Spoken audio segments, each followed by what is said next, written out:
Welcome to the Type 1 Radio Lounge. Sonic is stuck in the mud. Will not be joining us tonight.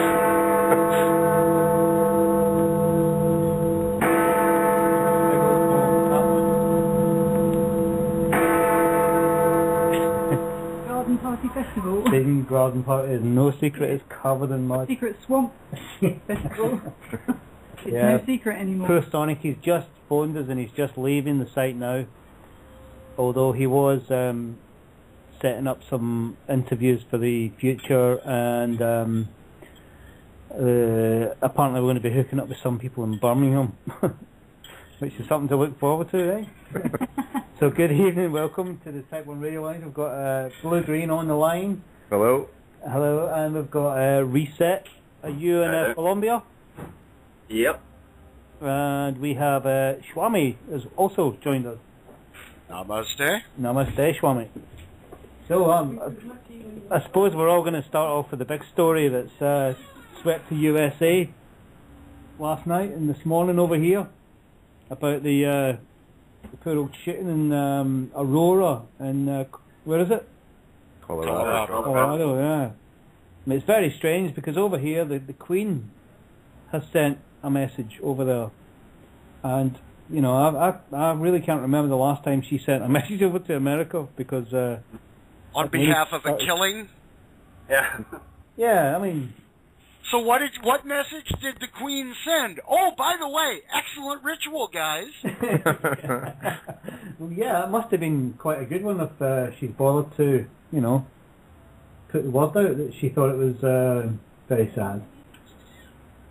But don't worry, Queenie, you've still got all your money. You won't you won't have to worry about it. So yeah, I mean, the fact that I was looking at somebody posted something this morning that sort of just, you know, acknowledges the fact that it took part in a town called Aurora, which also means sun rising, and you know, it's the name for the Northern Lights, isn't it? So it means to do with the sky. It was a rising sun! It's a rising sun, yeah. Aurora is the Roman name for the goddess of the dawn, and her mythology and attitudes are the same as the Greek Eos, and she does not seem to have any specific Roman mythology, but her name certainly means the dawn, daybreak, or sunrise. And the time the word came to signify the east, and as well as peoples from the eastern lands. Her name may be related to the atom aurorum, meaning gold, although they share the idea of brightness, which somebody posted this morning, and also very strangely enough connected Wayne's World to the fact that it was done because it was done at a Batman premiere. Was it a premiere or was it just a regular showing? It was a midnight showing, like a premiere showing. Right, yeah, right. So for the premiere, yeah.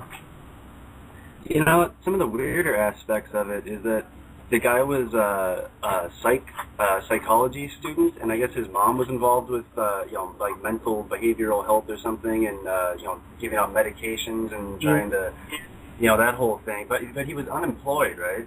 Yeah. And he apparently had like $20,000 worth of gear on him. SWAT gear. Where did he get the money for that? Yeah, he had SWAT gear and throat protectors and ballistic helmets and stuff. Not the sort of stuff you pick up at the store. Yeah, and then also the whole aspect of his apparently his car and his apartment are completely wired to just go off if anyone goes in. For the SWAT team is, you know, it's taking them days, I guess, to actually decipher which way to go in and take it apart. But what's curious about that is that he decided to tell them that.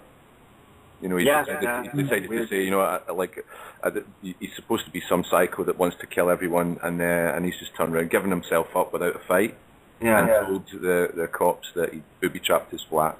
You know, it was strange also because of the apartment complex that the guy lives in. You know, they interviewed some of the people there, and they said, oh, no, this is always a really quiet place. I mean, there's never any parties or anything going on, but for whatever reason, this guy decided to like start blaring some kind of music. I don't recall which kind of music it was, but he turned on the radio. You know, the radio, just let it play as loud as he could, I guess, and then left to go do this thing at the movie theater. But yeah, I don't know. I mean, with his, you know, him and his mom both being involved in, you know, psychiatrics and trying to giving out drugs and stuff like that. You got to wonder if he was another one of these people that was taking this stuff and then just kind of stopped and had a bad reaction, like a lot of these shooters tend to be. Was he not connected to the military in any way other than being a psychology student? I don't believe so. I had an article I was looking at last night. I'll maybe see if I can dig that up. Yeah. It definitely smacks for some kind of mind control stuff, doesn't it? Yeah? Some kind of trigger word was said and he went in and blasted it.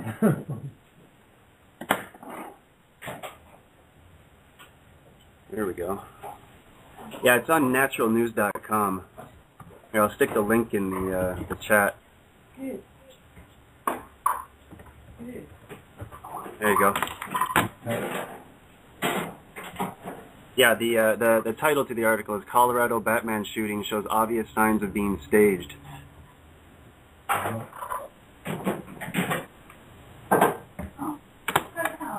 Yeah, that's a nice article to write, isn't it? So when does this take place? Midnight on Thursday night, was it? I believe so. Yeah, I think that's right. I'm looking on the. I see the date that the article was posted. I'm not actually seeing the date that it happened. Because well, it was Thursday night at midnight. Yeah. Okay. Or shortly thereafter. Yeah, because the first way I heard of it, Swami, was when you told me prior to your show last night. Quite a shock. Highest number I've seen is that 71 were, if not shot, affected and treated. Yeah. Because there was some sort of a tear gas or something that was used. Really? Before the shooting started, yeah. Yeah, because he walked in on a gas mask, didn't he? Mm-hmm.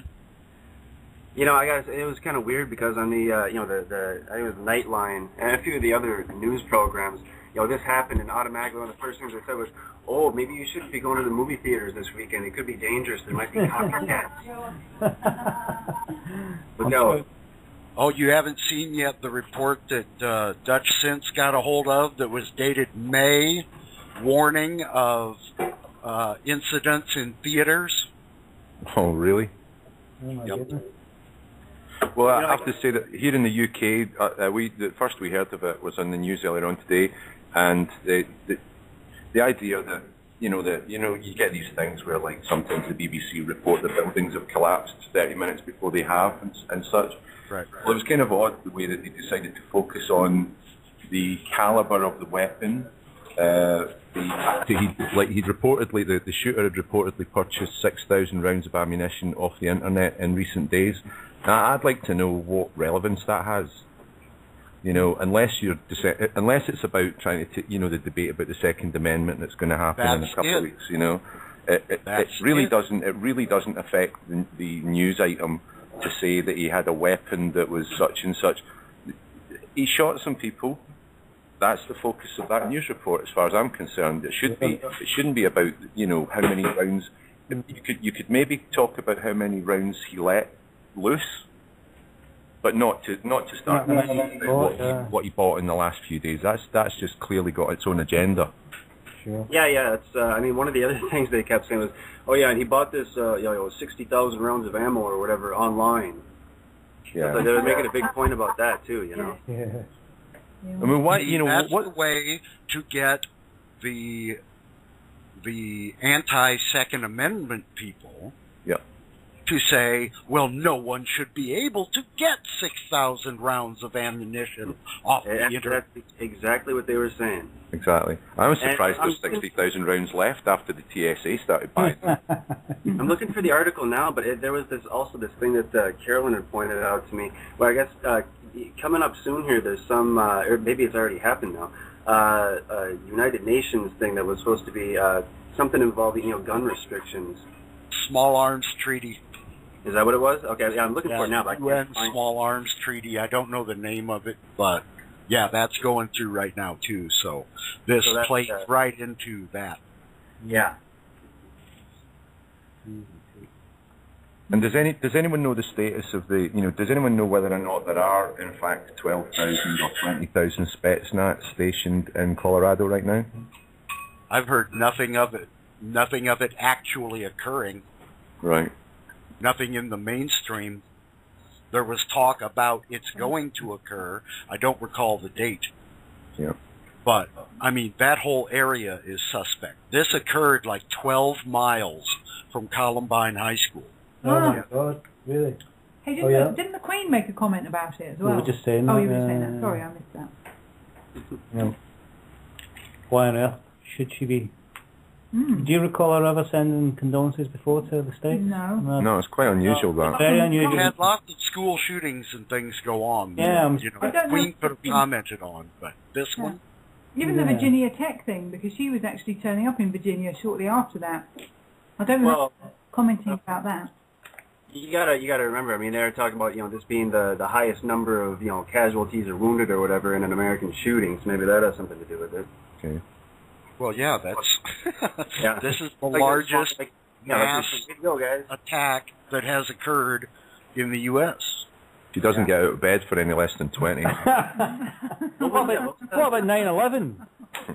Well, with the exception of, okay, we're talking about by an alleged single gunman suspect. Okay. Yeah. How many? What was the total on that? What was it? Norway? That guy went nuts. Brevnik. Yeah. How many people were?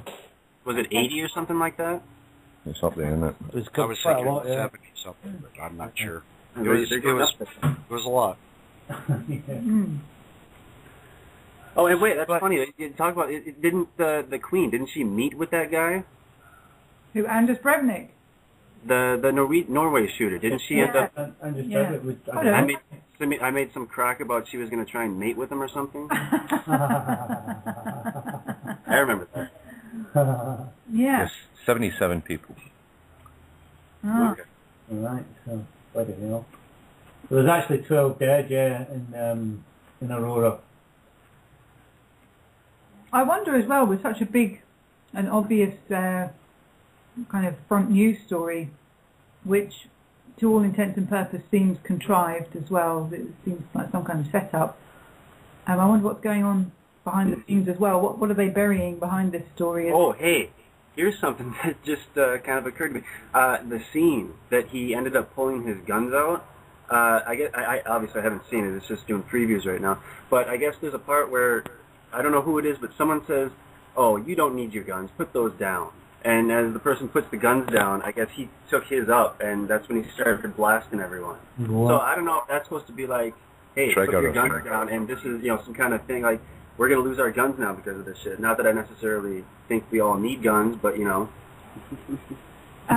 says put your guns... Right. Yeah, in the movie it said put your guns down, and that's when he started going. Right. Oh my God. That is very bizarre. Very bizarre. But see, this is a great distraction. Yeah. I mean, it's horrible, and everybody that knows anything that's looking at this is going, this just stinks. This is just not right. This is put together. I heard someone, a local, talking about the fact that they were driving around in their car and they heard this come over the radio, and the radio station had a news person and was like on the spot. Oh. Well, at midnight on a Thursday night, there's no news people at the radio station. Shit. Oh, I worked in radio. There's one guy there running computers and programs, Yeah. There's not a staff there hanging out waiting for somebody to go nuts and shoot up theater. Yeah. So just getting coverage coordinated in that way is somewhat strange. I got to tell you, Swami, one of the people that was actually killed in the theater was a local newscaster lady. So there was a newscaster lady in the theater, but it's funny. Okay, well, it's not really funny. No, she ended up dying in this shooting, but she was involved in another one that actually happened, I guess, in a Denver mall. She was in a food court, and there was another, shooter guy ended up pulling out a gun in a food court and just started picking people off. I guess she made it out that time. It's kind of weird being involved in two of those. Yeah. Bloody hell. What is it about Denver? Anybody care to bet a nickel or a pence for you England folk that we see more of this sort of thing in the near future? What, at the Olympics, do you think? No, I don't. Well, that's the 27th. Yeah, that's coming up real quick. Yeah. I don't know. I just think it's going to be likely we're going to see some more just increasingly apparently random menacing acts occur that put the population on edge. Yeah. Absolutely. Yeah. Well, they put the population of London on edge last week by stopping a Bruce Springsteen concert at 10 o'clock. Well, thank God they turned peaceful. Yeah, but the thing is, he was joined on stage by Paul McCartney, and they were doing like an encore, and at 10 past 10 they turned it off. And one of the E Street bands started texting, or was it Twitter, putting out on Twitter, when did Britain turn into a police state? I just thought it was quite a weird thing for a celebrity to say. It wasn't actually Bruce Springsteen that said it, but it was one of his bands who are also quite famous, aren't they? Yeah, well, the E Street Band, yeah. So, that's... interesting that they should be putting out such getting that in the ether that Britain is a police state. Yeah. Bizarre. Yeah, are you aware? Well, you are now. And everyone's just getting used to it, aren't they? Geez, we got out of London because we knew it was going to turn into a circus. Good Lord, yeah. Well, it was getting... When they had the riots for the poll tax there in 1990, they had something like 20 cameras in the whole of London. And now they have that on each street corner. Right. Along with a load of missiles and stuff, which I don't know if we mentioned last week, the residents of that tower block that has the missiles on top wants to obviously have them removed, and they've dropped the legal case. They've stopped the action, basically. Because they removed them? No, they were bringing a legal case against the MOD for putting these up, or for against whoever, I don't know, maybe against the people who own the apartment block or whatever, but they were making a stink about the fact that they had these missiles on their apartment roof and were bringing a court case about it, and just suddenly they've dropped it, not doing it anymore. We don't mind. We're done with that. You guys go ahead and fire them missiles on top of my apartment. They look quite pretty up there, nice green colour. Yeah. We think we do need to be protected from invisible enemies. And also, are we done with the Aurora guy? What was his name? James Holmes. I don't know. James Holmes. Did you not say that he wasn't military linked, was he? No, I guess. No, they're reporting that he was an unemployed medical student, a neuroscience graduate. He was collecting unemployment. So the question is, where did he get £20,000 worth, or where does an unemployed medical student who's on unemployment get £20,000 worth of $20,000 worth of SWAT equipment? Makes you wonder what kind of medical testing he put himself up for. Yeah. Well, if you're a potential medical student, you could probably get quite a good credit card. So I'll get a good job one day. I'll be famous one day. Just open myself a little internet account here for the arms depot, guns and ammo. Yeah. Well, I don't know how many of y'all have done much firing of weapons, but if this guy hit like 50 people, that takes some training and accuracy. But if they're all sitting quite close together in a theatre, that's probably theatre. Quite. I don't know. It's very strange. He wasn't firing an automatic. Right. Okay. Yeah. And to shoot 50 rounds 50 times. And he was supposed to have had a shotgun on him at the same time? Right. Yeah, three weapons. Right. Carry that. Think of that in your head. Yeah. Hold the rifle. Now what do you do with the shotgun? Just leave it on the floor until you need it. And how do you get in? You buy your ticket just holding a shotgun and With a gas mask on, yeah. Actually, since it was the premiere, people were all dressed up for the movie.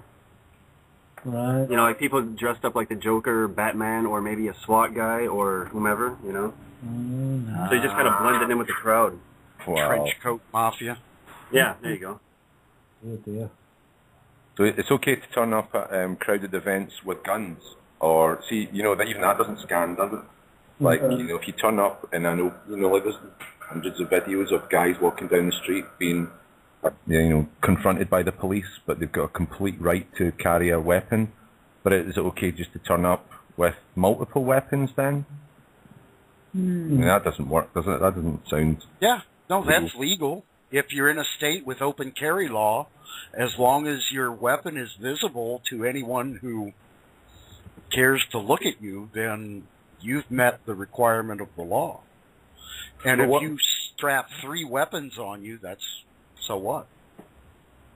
As long as they're visible. In today's sort of like, ultra paranoid climate where they're trying to introduce, they're just about to try and bring forward the TSA being present in shopping malls and at theatres.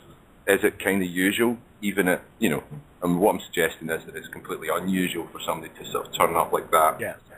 And not have a second glance, and for someone to not say, step aside for a moment.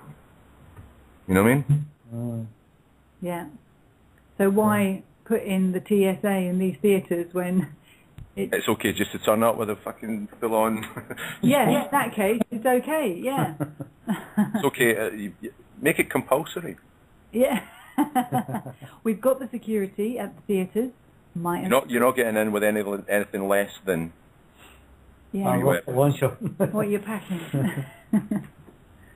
Damn. Yeah, very bizarre.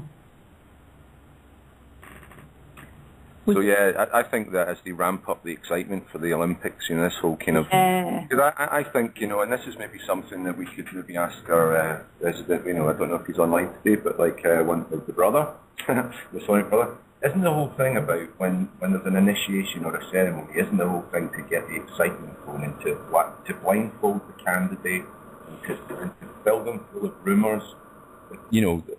I don't know if anybody else has heard this, but when people talk about joining the Masons, they go, oh yeah, it's really weird, they strip you naked and they hit you with swords, and there's all these rumours, and that's to increase your anticipation at the time of the ceremony, so that what they do to you causes real change to your psyche. Yeah.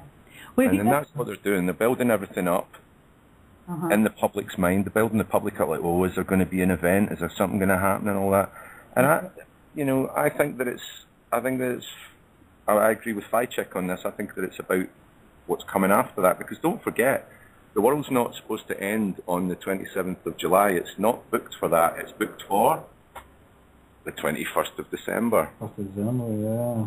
So they need to get everything going. They need to get the juices flowing. They need to get the outrages happening. They need to get us wanting more control and just not knowing what's happening, thinking that something might happen so that we manifest it. Yeah. And if you've ever played that game as a kid, Blind Man's Buff, we call it over here, where you put a cover around a blindfold, exactly, thank you, around your eyes, and they spin you round, and then you have to try to find your friends or whatever, and when you're blindfolded like that, you're searching around, and you're trying to imagine what's there and what's going on and where people are and sounds and everything, and it heightens your other senses as to what's going on, and it makes you kind of think, oh, is there someone here or someone there, or and then you take the blindfold off and you're like, oh, I thought I was by the door, and you'll be in the garden or something. You know what I mean? There's like lots of other things going on there, and this is the whole kind of setup, isn't it? It's to kind of create, like you say,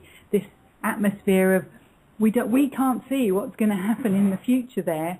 Yeah. There's an awful lot of speculation, and basically we're all being blindfolded, and spun. We're helpless, Yeah. disorientated, and full of anticipation. Yeah. We know that something is going to be Confused created. and a little bit excited. Yeah, and well, I'm really excited because we're going to have a party next weekend, and it's going to be nothing to do with the Olympics.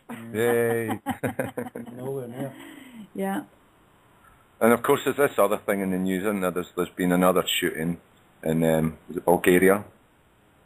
Yeah. A bus bombing, in Bulgaria, where I think 5 Israelis were murdered. Right. And of course, it's been put down to Hezbollah. Although another strange incident, like another sort of lone nutter, who seems to be wearing. I haven't seen the footage, but like he walks quite calmly through the bus station, and he's wearing, like, I don't know, kind of Generation X clothes, you know, like a beanie hat. He's got long reddish blonde hair. He looks like a bit of a slacker, you know. Yeah. And he's, you know, without, it's the usual sort of scenario where they leak things and put memes into the public's mind that are very hard to shift once they're in there. But there's no actual reporting. They're obviously in a state where they're questioning this guy, so there are no direct quotes from the police, but yet we're led to believe that he's Swedish, white, and also something to do with Hezbollah. Well, how does that work? Oh, Swedish Hezbollah. You know? Well, that's again, like, think about the memes there. They're everywhere. They could be your blonde next door neighbour. Do you know what I mean? It's just, I mean, it's... Yeah, I don't know about Aryan, but the blonde, blue-eyed terrorist is becoming a more kind of popular scenario now, isn't it? Like with Anders Breivik and and the fact that this guy's Swedish as well. Yeah, that is odd. Very. Oh, sorry. I have to. I mean, it's just because I haven't read this. The guy killed himself. It was a suicide attack, so they're not questioning anyone. But you know, they're working with foreign intelligence agencies to confirm the identity of the suicide bomber. Right. That's odd, isn't it? Odd. Yeah. And that little change of sort of thing. Did you see our sky tonight? Oh, down here. It was so littered with chemtrails, wasn't it? I've got some footage of it I'm going to put up later because it was just... I know, I was down by the seafront earlier, and honestly, if chemtrailing was an Olympic sport, then they'd be going like a go-go. Actually, what are those rainbows called? The sundog? Yeah, there was a sundog. I saw that as well. I've got footage of this sundog, which is it's just unbelievable. Yeah. Do you know what a sundog is? It's when you see... You get a reflection of the sun's light. In the chemtrails. Yeah. It's just, mad. Very psychedelic. It's like a sort of mini rainbow thing almost. Yeah. Well, it's a rainbow. But more like an oily sort of coloured rainbow. And it's more of an orb shape, isn't it? It's more... Like a spot of light as opposed to it's not a bent... a curve. Curve, that's it, yeah. Yeah. Curve. So I just... Oh, man. And I should have taken some footage of this, but actually there was 2 planes going in opposite directions and they made a cross right in the sky in front of my eyes. Oh, like an air show. When I went to get footage of it, it had already dispersed and had already spread over the sky like... they're dispersing very quickly these days, aren't they? They've changed the recipe, haven't they? Absolutely, yeah, that's what I'm thinking. Maybe they can't afford to put that much barium in it now because or maybe it's getting a bit expensive. Maybe it's the resonance that's in the air which is making them disperse more quickly or something like that. Well, you know, I watch them quite a lot, and it's kind of difficult sometimes because Glasgow's so overcast. But when there is a clear sky, you can see that they're always out, you know. But there was some not disclosure, but they were getting on, you know, they were having to kind of peel the onion layer back and say, well, you know, like sometimes these exhaust trails can lead to cloud, and they were kind of looking like they were having to admit it, you know. Yeah. And then there was the money was. Hasn't Bill Gates promised some money to go into spraying of sulphur, you know, to reflect the sun's rays or something? So this was all starting to come out. And around about that time, you know, me and a couple of others kind of were noticing that they'd changed. There wasn't so many and they were dispersing more. And of course, if you try and say that to someone who doesn't believe, they go, well, doesn't that mean they don't exist? They say, no, look, it is there. it's dispersed really quickly, and it's formed that milky haze. Yeah. Yeah. It just dispersed that quickly, you know. Yeah. And you see. Do you ever see the ones that kind of start and stop? Yes. Within your line of sight, and so you see it dripping down. Yeah. See when you see it's been really liquidy and it's like dripped, so it's Like stalagmites, isn't it? Just, it's actually like Yeah. dripping down like icing or something like that. Yeah. Tell me that's exhaust, you know. Yeah, exactly. And I don't know about in Scotland, but definitely here they're spraying them lower now. They've definitely dropped down a few hundred feet. They used to be well in the sky, but now they're kind of, sort of low-lying cloud level. And they're definitely more silver. The silver content has gone up, which suggests more aluminium, doesn't it? Or aluminum for I don't know. our American friends. But No, silver is silver, aluminum's aluminum. No, but there's allegedly aluminum content. Oh, yeah. Which gives Monsanto is developing aluminum-resistant seeds. Oh, good job they're doing that, isn't it? Yeah. Again, Why a do you complete think it's coincidence. Yeah, that Yeah, is a coincidence, isn't it? yeah. But handy though, because there is so much aluminum around now. Yeah. It's just Isn't that funny that they should be doing that? that's hilarious. It's funny as well over here. We've had the most horrendous summer so far, torrential rain most of the time.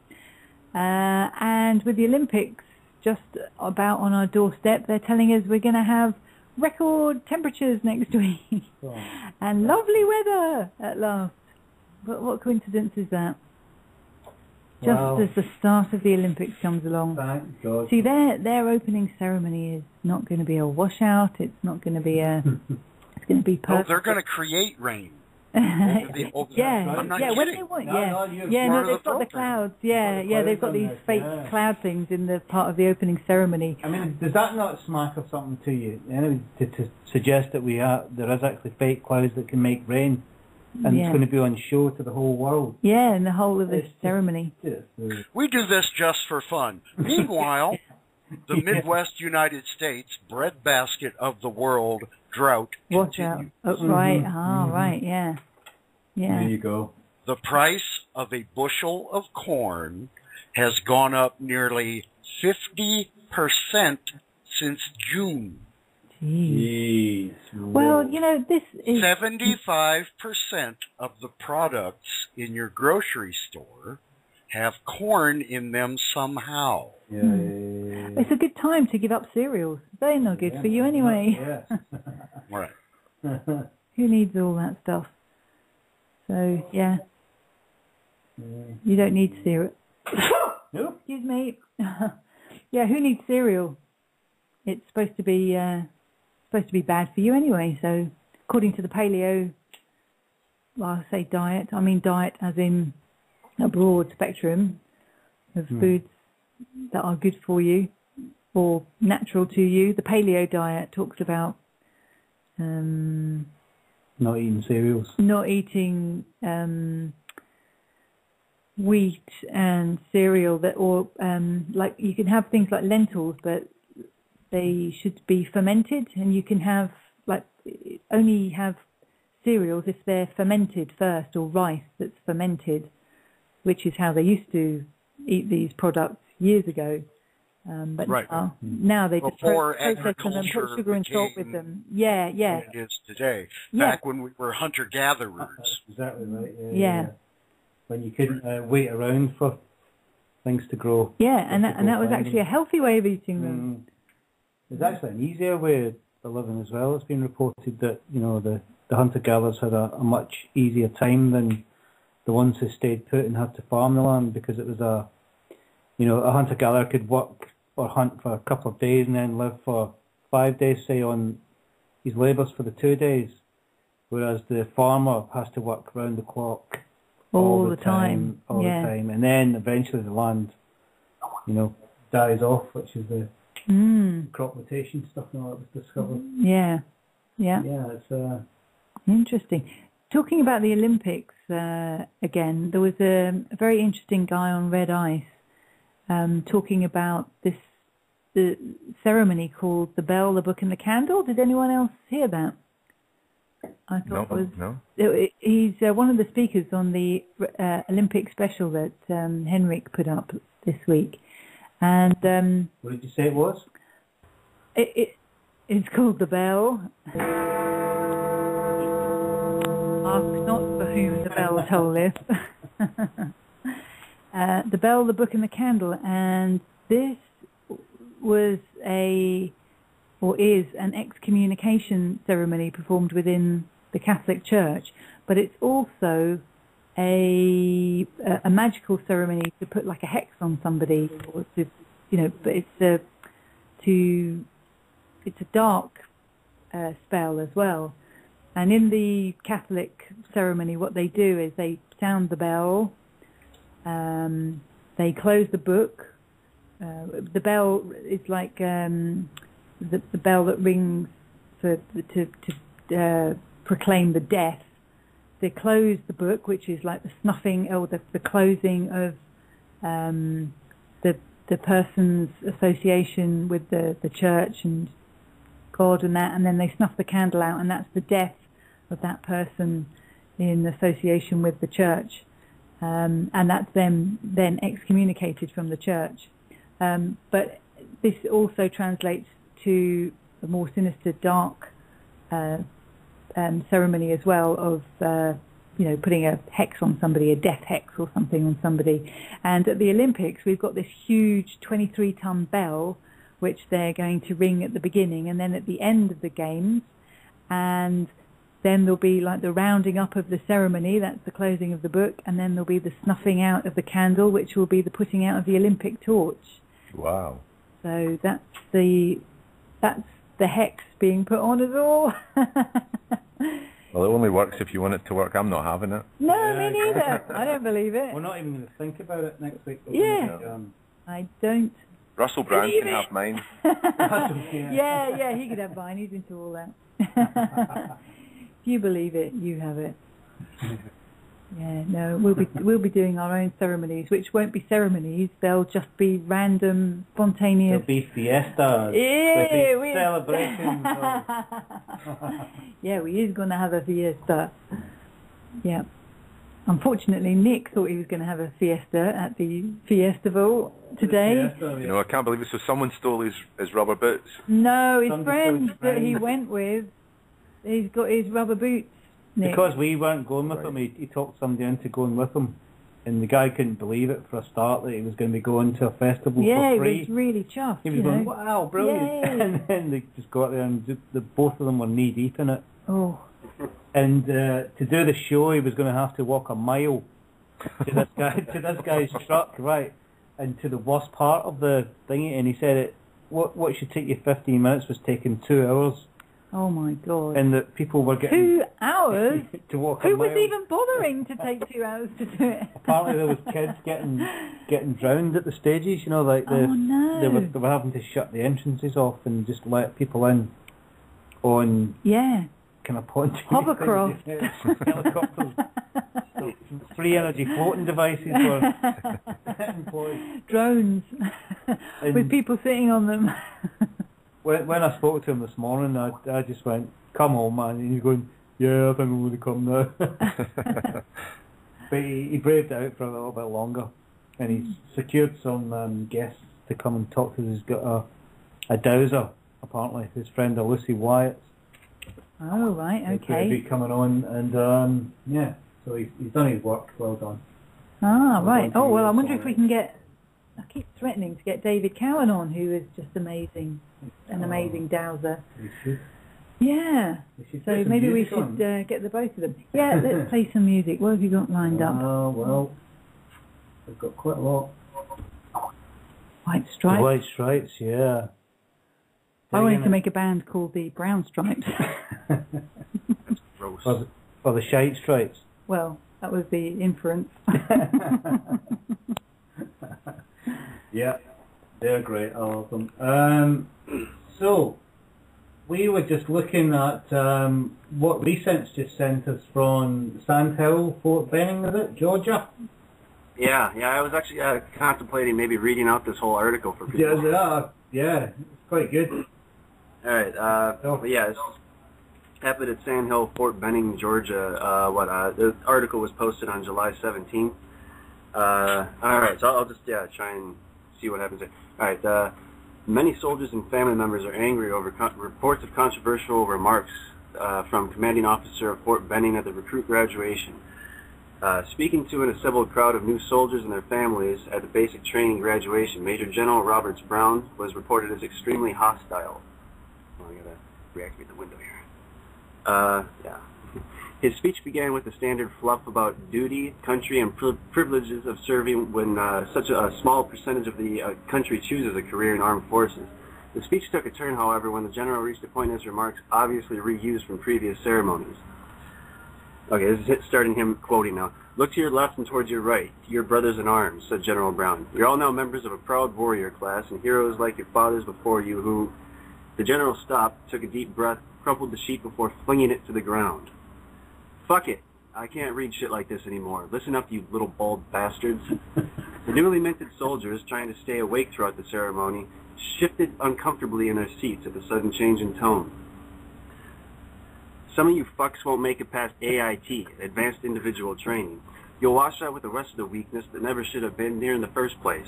Most of you who do graduate will immediately go to combat units and deploy overseas. Many of you will threaten to kill yourselves to get out of real work, although you won't have the balls to actually do it." Brown's tone got softer as he attempted to clarify. "Don't get me wrong here. Many of you will go fight and engage in the enemy in close combat. For that, I salute you. It takes hard motherfucker to go kill people you've never met just because we say so." The general then resumes his quote-unquote motivational speech to what he refers to as the rest of you shit stains. "You'll likely spend your deployment sitting on an FOB, manning guard towers, or waiting to go on patrols that get canceled. I have a reality check for you all. Not everyone in this room is a hero. I don't give a shit what beer commercials say. You drag your buddy out of a great putt after you've stabbed 2 Taliban in the eyes with a broken MRE spoon, and you're a motherfucking American hero. You clear a trench with nothing but a sack of hand grenades and your giant brass balls, then you're a motherfucking hero. But walking through the desert for 3 months without hearing a shot fired in anger and posting pictures in your combat gear doesn't make you a goddamn hero. I don't care what your family says. They're not heroes. Neither are your wives. Neither are your fucking wives. Hardest job in the Army, my ass. Damn it, I'm too old for this shit. Fuck you all." General Brown then threw up his middle finger and stormed off the stage, hustling to his waiting staff car. The silence after the speech was soon broken by wild applause from assembled drill sergeants and officers responsible for training the young soldiers over the previous 10 weeks. Less enthusiasm was displayed by the families and the new graduates, who stormed the stage and attempted to destroy the auditorium to express their displeasure. The ensuing riot caused over $500,000 in damage, and drill sergeants were forced to kill 11 privates in self-defense. An Army spokesman said that General Brown will not be scheduled as keynote speaker for next week's graduation ceremony. No shit. Oh, see, that's just typical. Those lame-ass shits, all they could do is just go and riot and put his stand to the floor. I've not heard that one reported in the news. More guys like him. What are you on about? He sounds great to me. He's what America really needs. Yeah. Yeah, that was off duffelblog.com, which is, some Army blog. Duffelblog. Oh my god. He was, what was that all about? Yeah. My god. He's had enough, really. Yeah. It's just everyone's fucking acting nuts. I don't know. Yeah. No wonder that's what they're spraying the sky with. Really. Rubbing it in these days, aren't they? Oh, it looks like we have Jay on holding the call queue. Oh, yeah? Hang on. Oh, hi, Jay. Hello, everybody. Good evening, Jay. Yeah. Hey, Jay. Good evening. Getting ready to build Bedini's motor that produces electricity, radiant energy. And I'm going to see how well it works. If it works real good, I make little kits. What was the name of it? Will I be able to work Bedini's motor. Basically, what it is, it's an impulse motor that runs off a battery, and it collects radiant energy from the discharge, and then it actually puts energy. It charges a whole bunch of a bank of batteries up, and if you put lights in between there, it will light and actually produce more current into the batteries to charge them even fuller. Then you could, on something like that, you can put an inverter and run your AC and in your home and stuff with it. Huh. What could you do in your home with it? Oh, well, you could disconnect from the electrical system, because all you'd have to do is have an inverter to charge the electrical field in your house instead of being connected to the electric company, and get free energy from it. Okay. And it wouldn't cause any problem? No. I'm going to build it. The field around it wouldn't give us cancer or anything? No, what it uses is radiant energy, which is negative electricity. If in fact it's safer than regular electricity until it gets into the battery. If you would short negative energy out, it would freeze instead of burn you. Oh. Yeah, it works in reverse. It's time reversed energy. What's it called? A Bendy motor? It's called radiant energy. It's 0 point energy, basically what it is, but it's running time reverse. So the more load you put on the circuit, the more collects. It collects it from the ambient atmosphere around you. It'll absorb heat out of the atmosphere, making the room cooler, and produce electricity. Okay, right, well. And it'll plug into an inverter. Mm-hmm. So that the inverter then plugs into the mains. Yeah, you can find Bedini's work on Colonel Thomas Bearden's site, or go to KeelyNet, and some of his early researches with that engine is on. There's plans and stuff on some of his work on KeelyNet, but I bought the book again. I gave my other one to Raider X, and that's the circuit I'm actually going to build and test. Cool. Do some pictures, do some movies of it, yeah. They have some pictures, but I haven't been able to copy them out of the book. Have you got a camera, Jay? You could film it. Here. Yeah, I do. Hold on for a second. Well, you don't have to do it right now. Well, if I turn enough light on, I can put it right on my Skype picture. If you can see my Skype, you probably can't. But I can. Not a minute.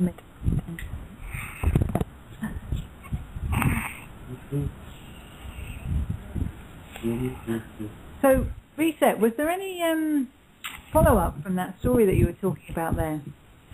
No, I kind of came across that one late last night, and I just kind of remembered about it, and I was like, oh, that's kind of an interesting one. I throw that one up. That's hilarious, that. Yeah, that guy was really pissed, wasn't he? I'm completely stunned that they had to actually put 11 guys down.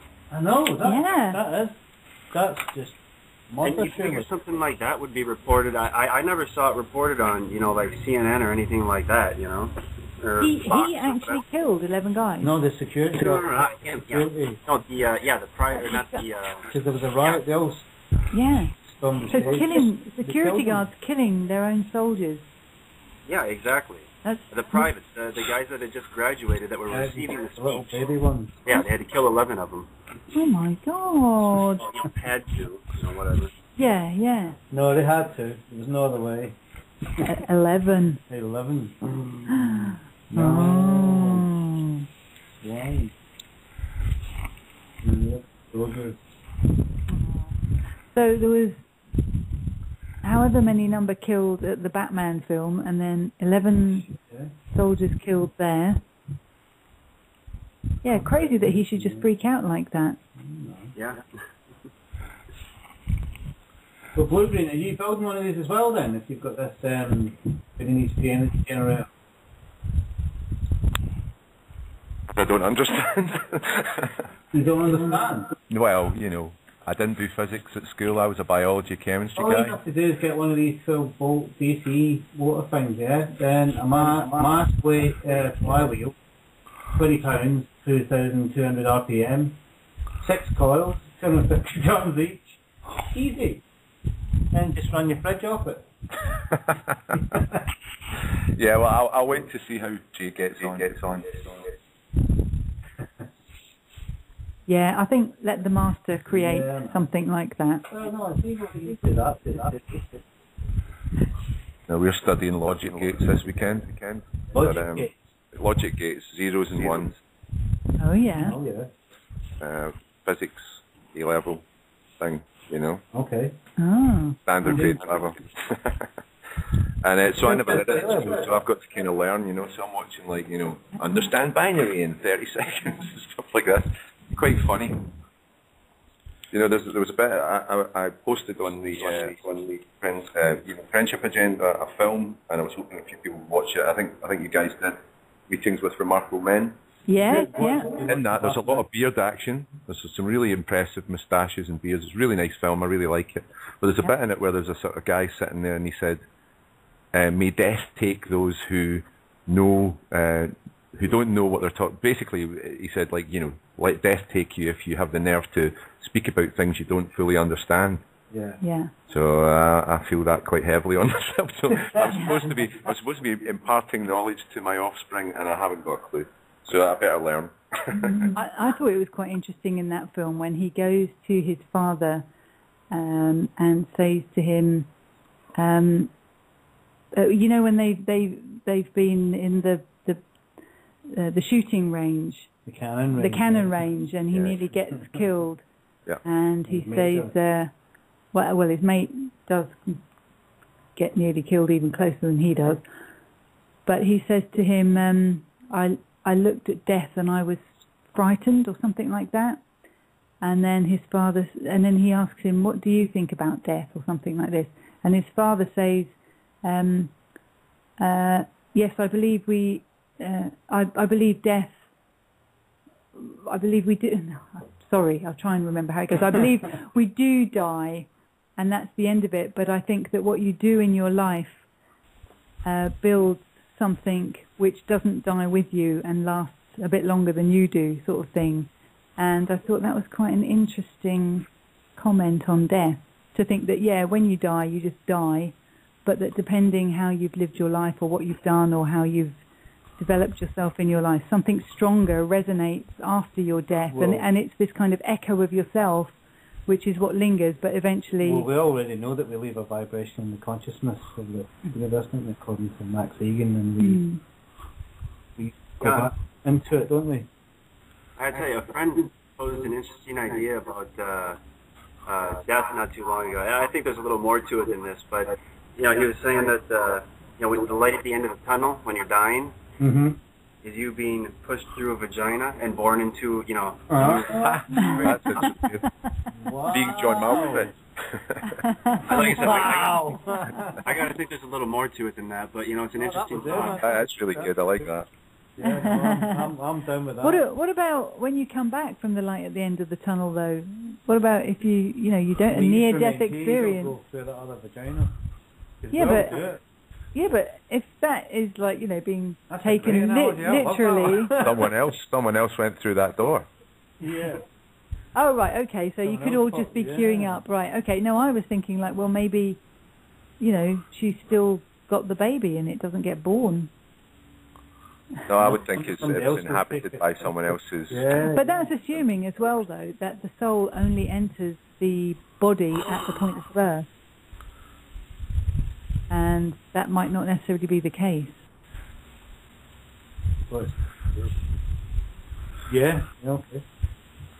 Oh yeah, Swami is like I said, I kind of agree with Swami here that there's a little more to it than that. But yeah, he's saying that the tunnel is the sub-channel in the spine. Subhuman channel in the spine, I think is what he's trying to say. It's a little misspelled there.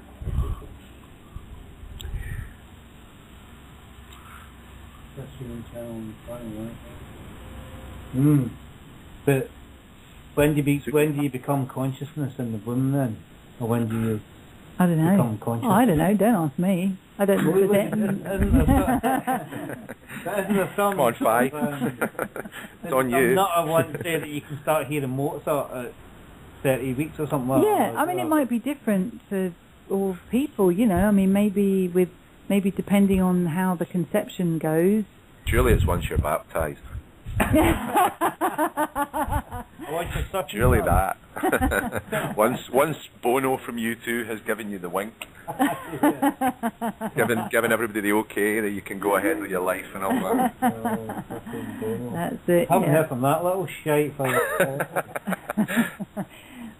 Yeah. All right, well, just to correct that thing Swami was saying, yeah, Sushumna spine is what it looks like, and it runs from the base of the spine out to the crown chakra, you know, up at the top of the head.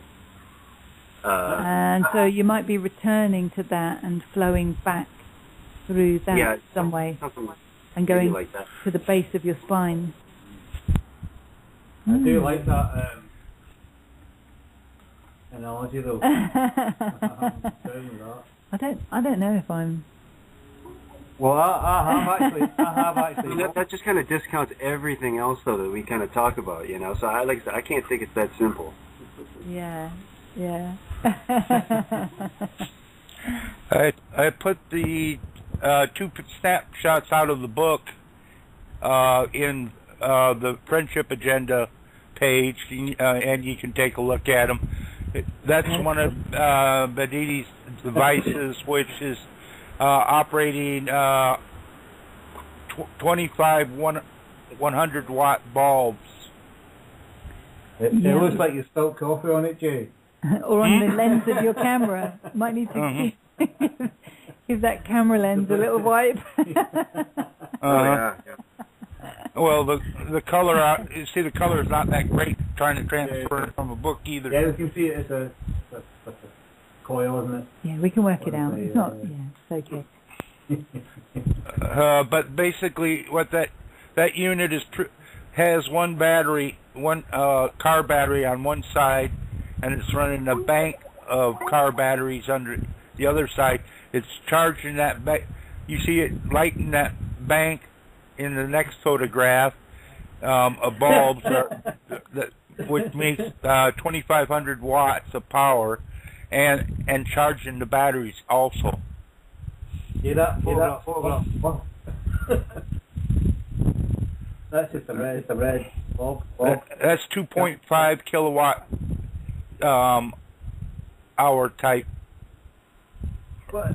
kilowatt second as it burns.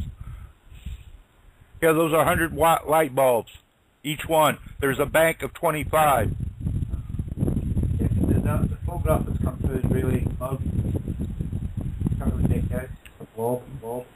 But although his we motors get what you're saying though. All his motors are basically the same thing. The one I'm building has one coil, but it'll have a number of magnets, and I can go build it on a bicycle wheel. That way, it's very simple to build. So, but you still need a battery to run it. Well, you need a battery to run it on one side, and you need a bank of batteries to store the energy. Then from the bank of batteries, you run an inverter, so you can run your house full current using AC current. So one battery runs a whole bank of batteries. One battery charges up a whole bank of batteries. Charges all those up. And then you get an inverter, which is the thing you need for solar energy. Okay.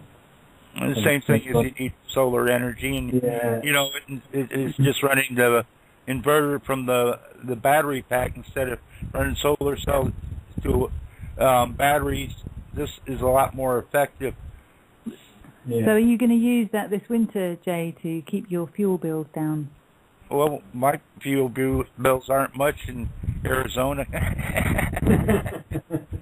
Well, even winter. Right now it's about 110 today here.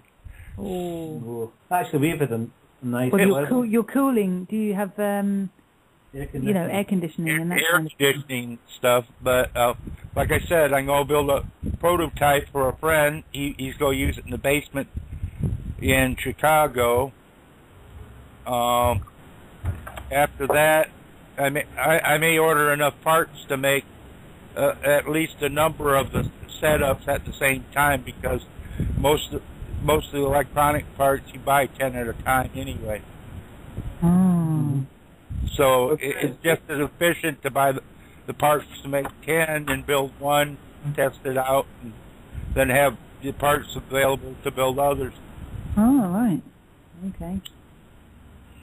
Cool. Yeah, make sure you send us a nice little film of it all once you've got it running. Oh, yep. yeah. Well, no more blurred photos, Jay. We want crisp film. Okay, I'll tell you how the person I'm sending it to has a video camera, so you can actually see it in action. While I'm building it, I'll just take still pictures of it being built. Yeah. Then you can see it in action. Oh. Again. That sounds great. Okay. Now they sell the book to make it at here. I'll give the address. You see if it has the address in here. It may have the internet address, but the book costs $50. It's not a cheap book. It's $50. Jeez, it's not a cheap book, is it? No, it is not. I had a number of his books. Well, I sent two of them to Prater on free energy. And basically, it's this concept using radiant energy. Radiant energy is what the Tesla coils produce too. It's the same type of energy, except the more load you put on them, the more energy they accumulate, because what they do is they pull it out of the empty air around it. The 0 point around the wire, as it goes through, it encounters resistance or load. It actually absorbs more energy on the wire, so by the time it gets to the battery, it has a lot of energy, and it charges very quickly. The only possible thing you may have with it may cause temporal distortions and anti-gravity effects. Yeah, be careful with that. Yeah, you don't want to. You don't want to throw off to space. Don't want to be jumping down the wormholes and. Well, it won't produce a wormhole, but if you hang around it too long, you may find yourself a couple inches off the ground until it wears off. Or something like that, or you may find that you go outside and it's a day later than what you expected, and you only spent 10 or 15 minutes around your device. Yes, be careful. Yeah. But the thing is, time is fickle anyway. Nowadays, anyway, you can shift. I've shifted from Saturday to Sunday in a matter of a moment. In a Circle K. They registered that as the Saturday, and it was supposed to be a Sunday because I was getting my food stamps. I was using my food stamps, and it don't get done wouldn't be on until Sunday the 6th. They tried it the first time and declined it, so I focused and shifted into Sunday, and they run it, and it ran clear. It had the stuff on it. And it only took me about 10 seconds worth of focus. I just go ahead and try again. Yep. Right. Well, we're going to move on to another news bong. Reset. Is Caroline around? Are you still with Carolyn? Reset. Yeah, I am. She's actually sleeping in the other room right now. Okay, well... Don't wake her up. No, don't wake her up. Well, you can if you want, but was just going to comment on the Gary McKinnon story, which is in the news at the moment. I know Carolyn had links with Gary's mother and was interested in this story. Yeah, let me see if she wants to wake up. I know she said she wanted it, but she's sleeping right now, so we'll see if I can get her up. Yeah. Well, don't wake her unnecessarily, but if she's awake, tell her we're talking about Gary McKinnon. And it's just the story that he had to refuse. They were going to do a medical check to see whether he was fit to go to America to face trial, or what is it? Face charges, face trial. And he's refused the medical check, but apparently he had to refuse it because the person being asked to do the check wasn't trained in Asperger's or the symptoms and signs of Asperger's, which is the whole reason for doing a test with him, because that's part of his syndrome, isn't it? Part of what his condition. His condition, exactly. Yeah. So it seems like I don't know. Yeah, she was just cleaning the room in her dream. She's waking up now. She was cleaning the room in her dream. Okay. Yeah. But anyway, she said she'll just she needs to wake up and get some water in her mouth and get her. Well, we'll have finished talking about it then. Well, yeah, I know. Well, maybe she can join us on another topic. So this refusal of Gary McKinnon's was in response to the fact that, you know, the British government, who this week have been shamefully another news item, but related in my opinion, because the British government, and most governments, let's face it, don't do anything until they absolutely have to. You know, recently there's been a couple of African guys over who claim, you know, who apparently it's not disputed that one of them was brutally castrated and the other one was tortured, and they've been trying to bring their case to the Human Rights Court, and they've finally got to take the stand, you know, and all this is sort of happening. You know, the British government are sort of dragging their heels on human rights issues and all that. They're going to extradite Gary McKinnon to America. I'm not exactly sure why. He didn't break any laws in this country, you know, and the Home Secretary is concerned that he's not been medically examined recently. You know what I mean?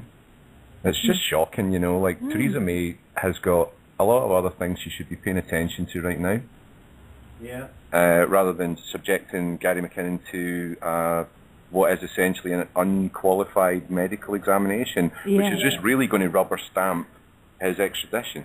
That's really all that's going to do. That's what it's designed to do. It's going to get somebody to say, no, there's no threat here, there's no problem with him. He's completely fine for standing trial. Take him, you know. So I say good for him.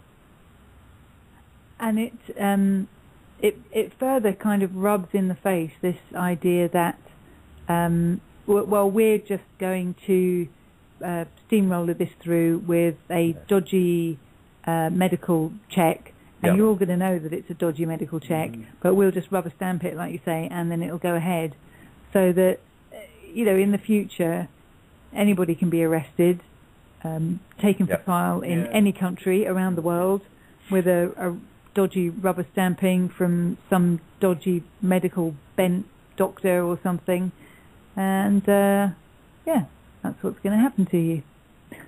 Sounds about right. Yeah. And it's just one of those ones. I think. I mean, I don't. You know, who knows what the legal situation is? Maybe Carolyn might know something from Gary McKinnon's mother, but I say good on him for just refusing to take part in that stuff. Yeah, exactly. You know? Because if nothing else, you can just say no. You know, drag me screaming. You know what I mean? See, when they want to tell you that you're going to be forcibly vaccinated, prove it to me. Come and do it, because I'm not having it. You know? Exactly. If we just, you know what I mean? It's like it's all this kind of not just agreeing that they can do this to us. You know? No. No. You're right. Got to stay on. Because when he does take the test, that's him asking isn't it? Well, that's exactly right. It's somehow, although, you know, let's face it, I'm no expert in that, that jurisdiction thing. But that's kind of what's going on, isn't it? Yeah, they're suggesting to him that some guy who really has no expertise in this field is going to pass judgment on him, and Gary McKinnon's been asked to say yes to that. And I say good for him for saying, no, you don't have jurisdiction on me, you don't know anything about this. Yeah. Go get someone who does, and I'll consider it. Mm-hmm. Yeah. As soon as you walk into their courts, you're asking for their judgment. Yeah. Mm. And they're going to set their pals across the pond, are they? Mm. It's an odd one, isn't it? Because what the hell did he find that's got them so pissed off?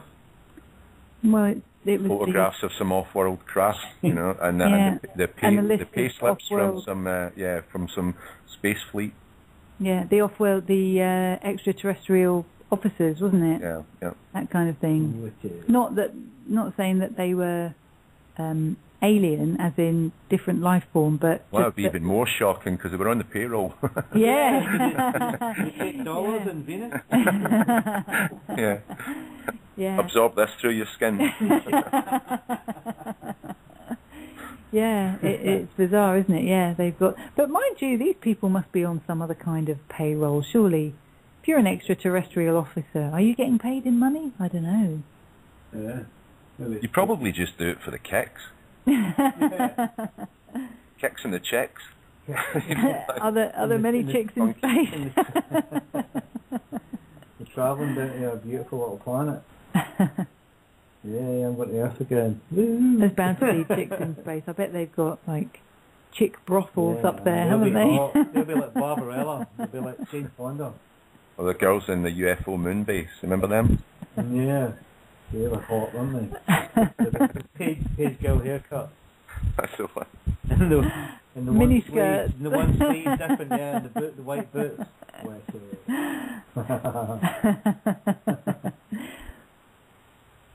Wow. No. Yeah, so it was apparently the fact that he was finding evidence of extraterrestrial officers and fleets. Mm. But then we know that, so it's out there. Isn't it? Yeah. But they're going to sort of get him over there and say, why did you tell everybody? You are very naughty. I mean, geez, if they put him away now, it's like shutting the gate after the bull is, bolted. It just doesn't make sense. I think that they must think he's got other information. I think it must be, surely.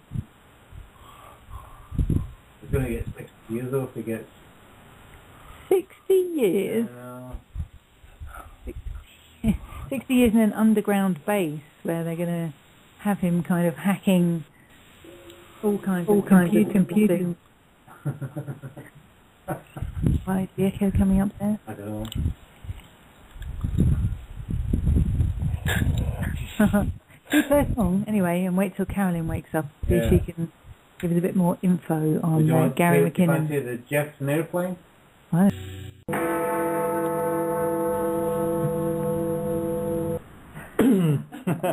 That was the Jefferson airplane there with the high-flying bird.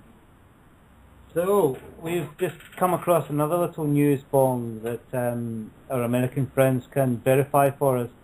It seems that you're going to be allowed to vote. Register to vote online through Facebook. Isn't that handy? Mm-hmm. And considering that everything that you post on Facebook then becomes the property of Facebook, you're basically giving your vote to Facebook. Yeah, and how does it work? If that's true, how does it square with the, the anonymity of voting? Yeah. Yeah, that's a good point. I don't know how they're going to work it, but maybe, if you've given your vote to them, they'll just use it in whatever way they want to use it, definitely. And you will think that you've voted, but you've actually it's just acquiesced to give your vote away. It's just in Washington. They're they're just trialling it there. And I bet they're going to show how wonderfully simple it is. So, Caroline. Hey. How you doing? Trying to get the brain and the mouth to work together when I first wake up, it usually takes me a while. Okay. Have you ever got the hang of that? No. but when I first wake up, it's usually it's like it's what you know how they ever get me to shut up, but when I first wake up, it's like they just really don't work together at all. Oh, you're just sounding sexy and husky now. Oh well, hey, you should hear what I lay flat most of the time. This time I fell asleep on the couch. I was actually sitting up. When I first wake up from laying down, I sound like a frog in my nose. I heard bits and pieces what you guys were talking about. I heard you guys were talking about the latest staged attack in Colorado that was real close to Columbine, and the kid's mother was a shrink who said when they called her, they said, "Oh yeah, you got the right guy. Let me get down and call the police." So obviously she knew so much of what was going on. She immediately assumed her son was guilty without acting like a normal mother who would have responded, "Oh no, not my son. Oh dear." Yeah. Woman doesn't scream He's like done what? Right, I told him about that. Yeah, his father's a political science professor, so you got somebody doing this shit. The kid was in neuroscience, not just student, but PhD student, working with crap like mind control. But he said he was broke. He lost his job, but somehow or another he had over $25,000 worth of armor on him. You know, he had on even the throat protector, the groin protector, and he had like over $25,000 worth of expensive assault rifles, not just your average typical, American, let me shoot you in the head thing. It's like, no, this guy's got tear gas and bombs and everything else. And nobody seems to think about, well, how would an unemployed grad student obtain this stuff if somebody didn't help him get it? Yeah, we were sort of speculating about this earlier. Oh, yeah. I mean, the scenario that maybe someone came up to him and said, yeah, we can wipe all your debts out and give you a big Nancy lump. Pelosi. Well, I don't think anybody made a deal with him. I think he's another MK Ultra. Like, the kid at Virginia Tech had been a guinea pig. I think this moron, too, was a guinea pig. Yeah. Because his mother was, nonchalant about it. That's what I said. I go, there's something wrong with the old lady. I mean, right, she gave him to them. Not to fall too far from the tree. But I think the timing was perfect with the UN treaty about small arms at the same time. And they really want to push disarming Americans. So the only way to really get Americans to do this is now tell people, like they were doing last night, is it safe to even go to a movie theater? And oh my God, a baby was shot. Well, what kind of moron takes a baby? Baby, exactly. The Batman. Right? Yeah. They're watching the Batman movie. At 12 o'clock at night as well. Well, apparently they've never seen a horror movie because everybody knows when somebody starts shooting, you don't stand up and run so the bastard shoots you in the back. You hit the floor. And why didn't, 10 of them tackle him? Exactly, yeah. The guy was allowed to keep shooting. And he went out of the theater, put on his little whole outfit, nobody sees him, and then he comes back into the theater with 5 weapons on him. So he had to switch weapons. So it's like there was at least time where you could have tackled the bastard, Yeah. So the whole thing is just another one of these, Columbine, the Virginia Tech student was bullshit. I mean, I cannot believe that Americans are still not waking up to that these things are being staged. Just like Sirhan did not know what he was doing. While he's shooting from the front while a Secret Service guy blows out Robert Kennedy's head from the back. Yeah. And, David proved that there was a shot from behind. And that when old B-movie Ronald Reagan, Bohemian Grover, got shot, everybody seems to forget the fact that Hinckley was shooting from the front, but he was an MK Ultra kid because his father was a CIA OSS guy with Dulles, and this kid had proven not to be his kid, that his wife had him as a bastard while he was out of town, and so he didn't care about this kid. So Hinckley was another MK Ultra kid, but he shoots 6 bullets at Reagan, but you listen to the auto recording, there's 7 shots, so you can't shoot 7 shots from a 6-shooter, and Reagan actually was hit in the chest and from the left behind, not from right front where Hinckley was. So I mean, this keeps happening in America where people are like, I mean, seriously, I know there's a lot of fluoride. I know there's a lot of Prozac. But I swear to God, we must, seriously, I mean, the estrogen in the food and everything else, Americans are becoming the stupidest people on the planet. But you know, as well with that, I think it's interesting that, like you were saying, that he obviously had time to go and do something, put weapons down and pick other weapons up. There was a window of opportunity for people to tackle him. But it's almost like the audience perhaps were in some kind of hypnotic trance as well, that they, I mean, yeah, okay, they might be a little bit baffled as to what to do, but, you know, it's the old, like, terrorists on the plane thing, you know, you're going to, you know, they try and get them. At some point, you would try to get the person. Once you, once you've kind of sussed what's going on, which would take, you know, a minute or two. If there's a break in what's going on, he's trying to change his weapons or something, you'd give it a go. If you were nearby, especially, and it makes me kind of feel that there's some kind of hypnosis used on the watchers of these events as well. And the thing is, you got to listen to some of these so-called victims. You got a father, more than one father, saying that they ran out and left their wife and children behind. You're like, say what? I mean, there's a guy crying, going, "Well, I knew I just had to run and run and run, but I left my wife and 4-year-old child behind, and I was so afraid for them." I mean, that's what those guys would do. And really? Then again, there's another question. Why is a 4-year-old there at midnight, too, watching the fucking movie? And then you got another guy that was there going, "Yes, I panicked and ran out the back door, leaving my fiancé holding our baby." So there's a 4-year-old and a baby there. Right. So you got another guy acting like a wuss, right? Yeah. And then remember where they were at. And strategically, they have another person who's a future newscaster. They always have to have that, so you got plenty of film on these victims, you know, so you can show. Yeah, footage to show them in their wedding dress and in their, and they always have, you know, within 15 minutes of the death. Graduation pictures and everything. Yeah, just like we had pictures of all the 19 hijackers, you know, even though, you know, and we yeah, they were like just random people from in Afghanistan or Iraq or somewhere. Just happened to have because the hundreds of pictures of them. The one gal had been in another shooting but survived, so they, within like a half hour, they're reading her blog on air, saying how you never know when you're going to take your last breath. What is your last word? So conveniently, on the page, they didn't even have to search for it, right on her blog, she just conveniently that day was discussing the other shooting she survived. And you're like, wait a minute, what are the odds of this? Give me a break. Yeah. Oh, my God. Imagine that the heartstrings that story is going to pull. She survived one shooting, but, oh, my God, the second one got her. Yeah, and it's like... You can just see people talking about that, can't you? Kind of going, oh, my God. Well, the more shootings you're involved in, the more likely you are to get killed, isn't it? So. What are the chances of that? The other young gal they had that also had a blog was a girl that had left. They had the whole life story. I mean, I swear to you, it was on there.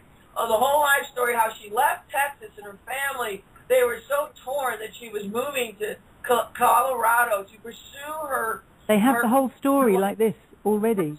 Well, dream of being a sportscaster, a woman. Come on, they show her interviewing hockey players and how she had just got proposed to from her junior grade hockey player fiance just a week before, and you know her note back to her parents was available to be read. And you're like, wait a minute, and of course she's gorgeous too, and of course she got shot in the head. You know, she was so beautiful.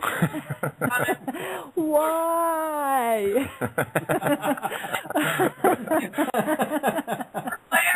We're reading the Twitters, just like they did all these people calling from the airplanes. Remember this? Yeah. That's right, yeah. Yeah. All the beautiful people, anyway. They didn't read any from ugly people. And somehow all these people got up to go to a movie at midnight with their babies and children. Beautiful babies. Children. Theater, twittering for 45 minutes before the movie starts. They're showing in the Twitters, and all of them are talking about their wonderful lives. So none of these people, boyfriend. I have so much to live for. I'm so glad I came to the movie theatre this evening. Yeah, nobody's saying boyfriend's an ass or the girlfriend's Thank G-U-N-T. goodness Everybody's for saying, Batman. Life is worth living. I love Oh no, a gunman! I can't wait for this Second Amendment vote to go down. Yeah, and you got to think about it. They're sitting in a theater where you're going to be a totally controlled audience for subliminal messages going on that screen before it starts, before the movie. So even when the murder or shooting was going on, nobody thought to turn the projector off. The movie was running the whole time, and it was a violent scene.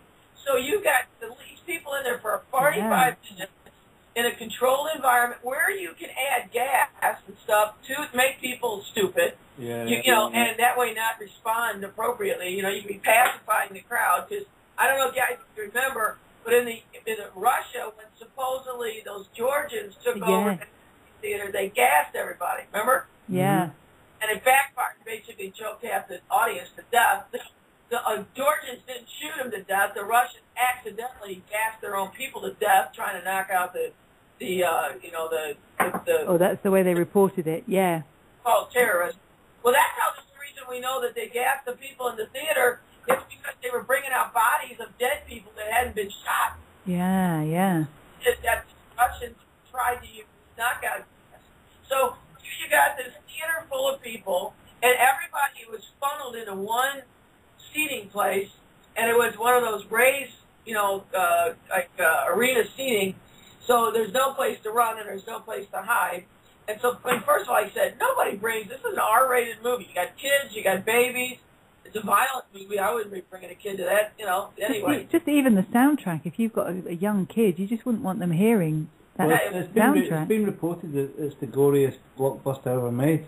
Oh, for God's sake. Well, I'm sure there's going to be footage of that somewhere. Somebody had to have their phone on. But it was, ridiculous that they're replaying all their Twitters and shit. So that thing definitely was staged for this. And, of course, he survives. So now the drama will go on. And if you see his picture, he looks like he's even got horns. His hair's up like he's got horns. Yeah, I've seen the picture. You know what's funny as well is, you know how, these guys are running away from the theatre and leaving behind their wives and children or babies even, and it kind of makes you understand what that army guy was on about that Reset was quoting the article from where he says, "You're not heroes, you're just a bunch of wizards." I've got some great friends on Facebook. That was from Billy Rizzo. And he's awesome. Believe it or not, his wife is still a sergeant in the Army, and he always passes me things all the time that are just awesome. And, she's in there, and she can't respond. She can't say something, but he can 'cause he's already out. So he's been sending me stuff that's from the military blogs, and it'll blow you away. But, I mean, most of the military he knows are becoming more and more awake and aware. And that's actually comforting to see some of that shit. But the other idiots, I mean, there was... some of these people are, they're so indoctrinated and they got so much vaccinationism and every time you get a vaccine, they're probably getting a new chip that's messing with something. Yeah. When I was back in the, what years was it now? Well, I can't remember now when I was up at MIT doing the AI lab. When I was there watching them in the robotics lab, they were injecting people, it was actually dogs with my little tiny chips at the time that were killing cancer. But even back then, this had to be the late 80s. I mean, so we're talking how many decades ago, for Christ's sake? They were injecting these animals with these monkeys and dogs to kill cancer that worked every time. But the thing that got me was these little chips, even inside the body, were still programmable. Yeah. So it's like, shit, everybody that's ever had a vaccine, you got this programmable shit running around, and it's not hard to give you a vaccine of some chips. I mean, there could be in a vaccine, thousands of little chips, plus these little bastards can multiply. They're almost like they're alive nowadays. You give them building blocks, or you get a booster shot, you're getting some more, Yeah. And they can actually find their way to your brain. So, I mean, they may actually just, get a shot in the arm, and within an hour they're in your brain and controlling different functions, and they can get to your optic nerve and see everything you're seeing. It's just like something out of a horror movie, Yeah. I mean, it's just crazy. Brett was saying that you guys were asking about Gary McKinnon? Yeah, we were discussing the fact that they set up a medical test for him with a doctor who wasn't qualified to judge Asperger's, and he refused, quite rightly refused. And I love how the liberals in America, and I hate this left, right, liberal, conservative, all this, paradigm that we have to have one side versus the other. But the people that still support Obama, that said, oh, when he gets in there and he's going to change things, and that maybe Hillary will do it as, Secretary of State, they haven't done anything. If anything, Gary's pride has disappeared from almost any storyline. Yeah. They don't care. This has been over 10 years. I mean, his mom was such a gifted woman, writing for the stage, and she wrote little kids' books, and it's basically taken her whole life over, a decade of trying to protect her son. Yeah. And he theoretically cannot even get on the computer at all. And that was the one thing that was his outlet for his life. Yeah. And it's just insane what they've done to him. And I mean, he was, if anything, they left those portals open because everything he got into, if people don't know, he got into computers whose passwords weren't even turned on. So basically, they were like off-the-shelf, laptops and desktops, and that's how he was able to get into them. Yeah, he was highlighting their shit security. Yeah, and it's like, we're talking about computers at NASA, which is, should be pronounced Nazi NASA. There's more Nazis at NASA than there ever were real patriotic Americans, if there were any.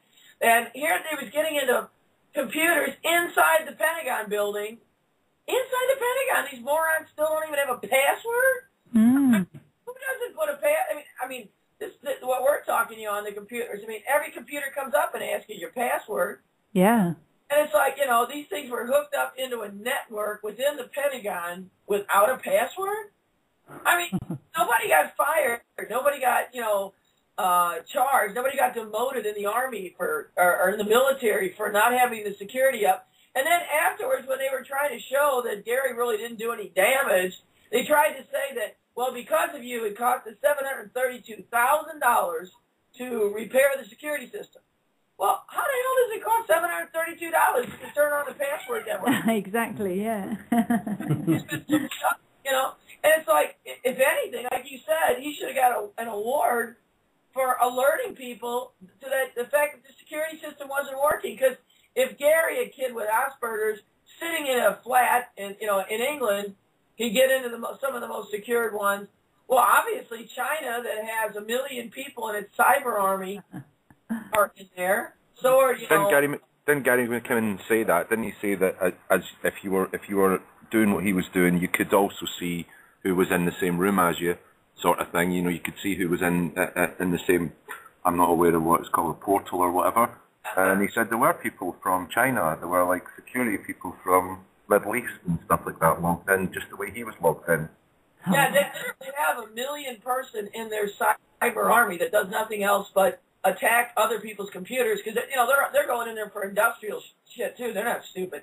The Japanese did the same thing when I was still working at McDonald's Douglas. We had a Japanese group come over, and it was hilarious. This is before everybody had like an iPad with them. The Japanese showed up with a thing like an iPad, plus a laptop, plus the most sophisticated cell phone you'd ever seen in your life.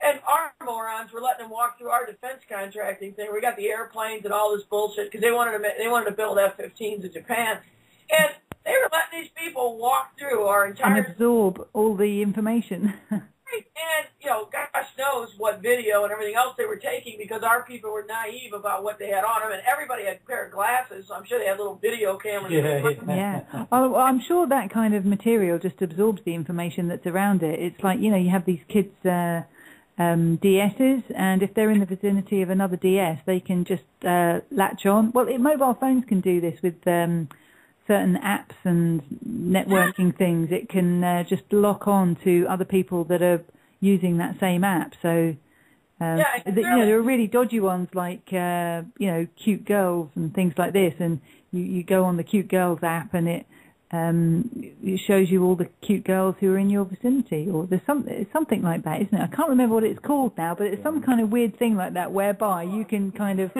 just use your phone to see what nice young ladies troll basically in your vicinity.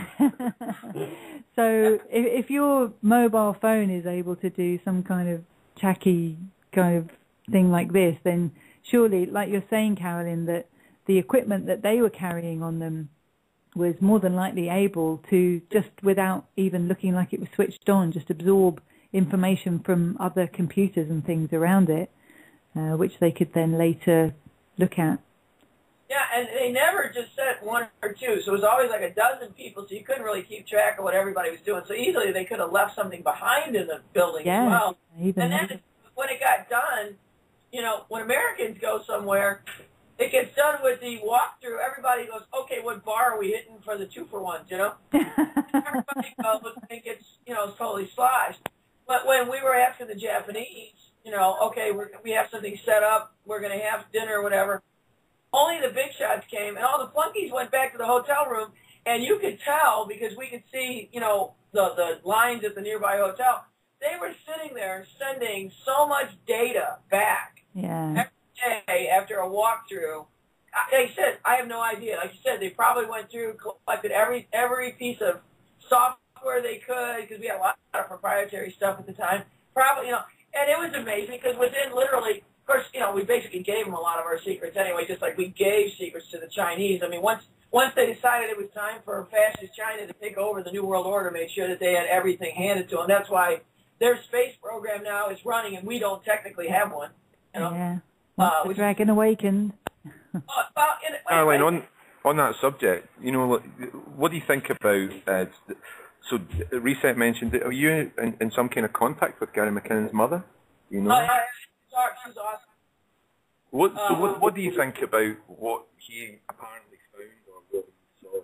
What do you think about that? Do you think that he's got? Do you think that he's holding back stuff? Okay. You faded out. I couldn't hear you. You faded out like you moved away, or you went in and out. I couldn't hear what you said. Can you hear me now? Okay, I can hear you now. So what do you think about what Gary McKinnon apparently found? Well, that's what makes me wonder, though. Did he find the real stuff, or was that stuff put there to be found? Do you know what I'm saying? Mm-hmm. Because it supposedly had, the Starfleet, which is ironic. They're calling it Starfleet, It's like, haven't we heard this before? I think it was on TV, But they found supposedly the Starfleet, which is attached to the United States Air Force. We have U.S. Space Command, and supposedly the Starfleet is talking about, how they went to other planets and how they have, alternative astronaut program and stuff. I would venture to say that what he found, he was leaving behind also his name and his ID, and he was calling himself different names. So, he didn't even try to hide his own IP. So, anybody would have known he was there from, any intelligent person would have found him within the very day he was there. So do you think that there's a chance that he's holding back some of the information that he's found in case that he's been extradited? Well, I know he's told me things that he hasn't told, because he doesn't want to get into it yet till after the legal thing is all over. And he believes he found real stuff. I'm just not convinced because, like I said, it's so easily that it may have been left there with the back door open on purpose. And to me, it would just be a distraction from the real stuff, because even when I worked in aerospace, because I worked for the McDonnell Douglas Aerospace Division of McDonnell Douglas, there's always been a black space program, and so did the Soviets, and it's always been bigger, much, much bigger than the public one. We had Project Mole, which was a military observatory laboratory, which was basically using the Gemini configuration. At the same time, we were launching Gemini astronauts, and people were watching them on TV when they did their little stupid spacewalk and walked around and, sang songs or whatever. The same time that was going on, we were launching Gemini capsules from Australia and South Africa and from Vandenberg and putting them in orbit using Gemini capsules tied together like a space station. And then military observatory was up there taking pictures and doing whatever else and building military platforms and basically space-based weapons way back. And I can show you, I've got a photo album on my page on Facebook. Here's a picture of Lyndon Johnson after they murdered Kennedy with the mole astronauts. And ironically, one of the first mole astronauts was a black U.S. officer, too, which I found interesting because it took them till like the year 2000 to launch a black astronaut officially. And they were mostly military, but, which means there were no women in ours. But the Russians also, and by the way, PBS has done a special on mole already. So, I mean, that's even come out on our public television station. So that's also in my photo album. But there was a lot more than that because when I was working there and the clearance I had, we had reentry vehicles that were so far advanced, even more than they talk about now, that, we had ones that we were testing to come in that we brought in over the ocean instead of, dropping the capsule and then having the helicopter go pick it up, and all the bullshit they used to do. And everybody would watch glued to their TV sets in America to watch the capsule and the parachute come out, and then the helicopter went and got them, and the hero space guys would, get out on the deck of the carrier, and they always, kissed the carrier and said, America, apple pie, and all the other bullshit.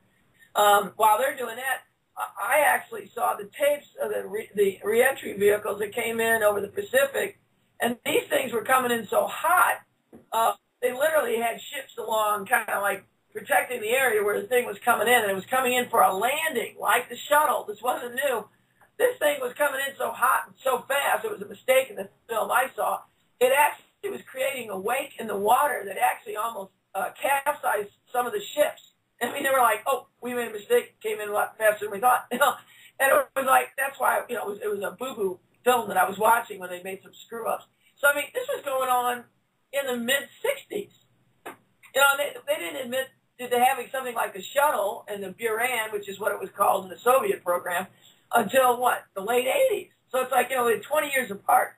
And it's like the Russians had, or Soviets, I should say at the time, their own observatories were up, and you can actually see that now. They've actually, in their museum, they've got the pictures of the guys who were living in space for months on a space station, using the space stations to take photos. And so they were also military platforms with weapons.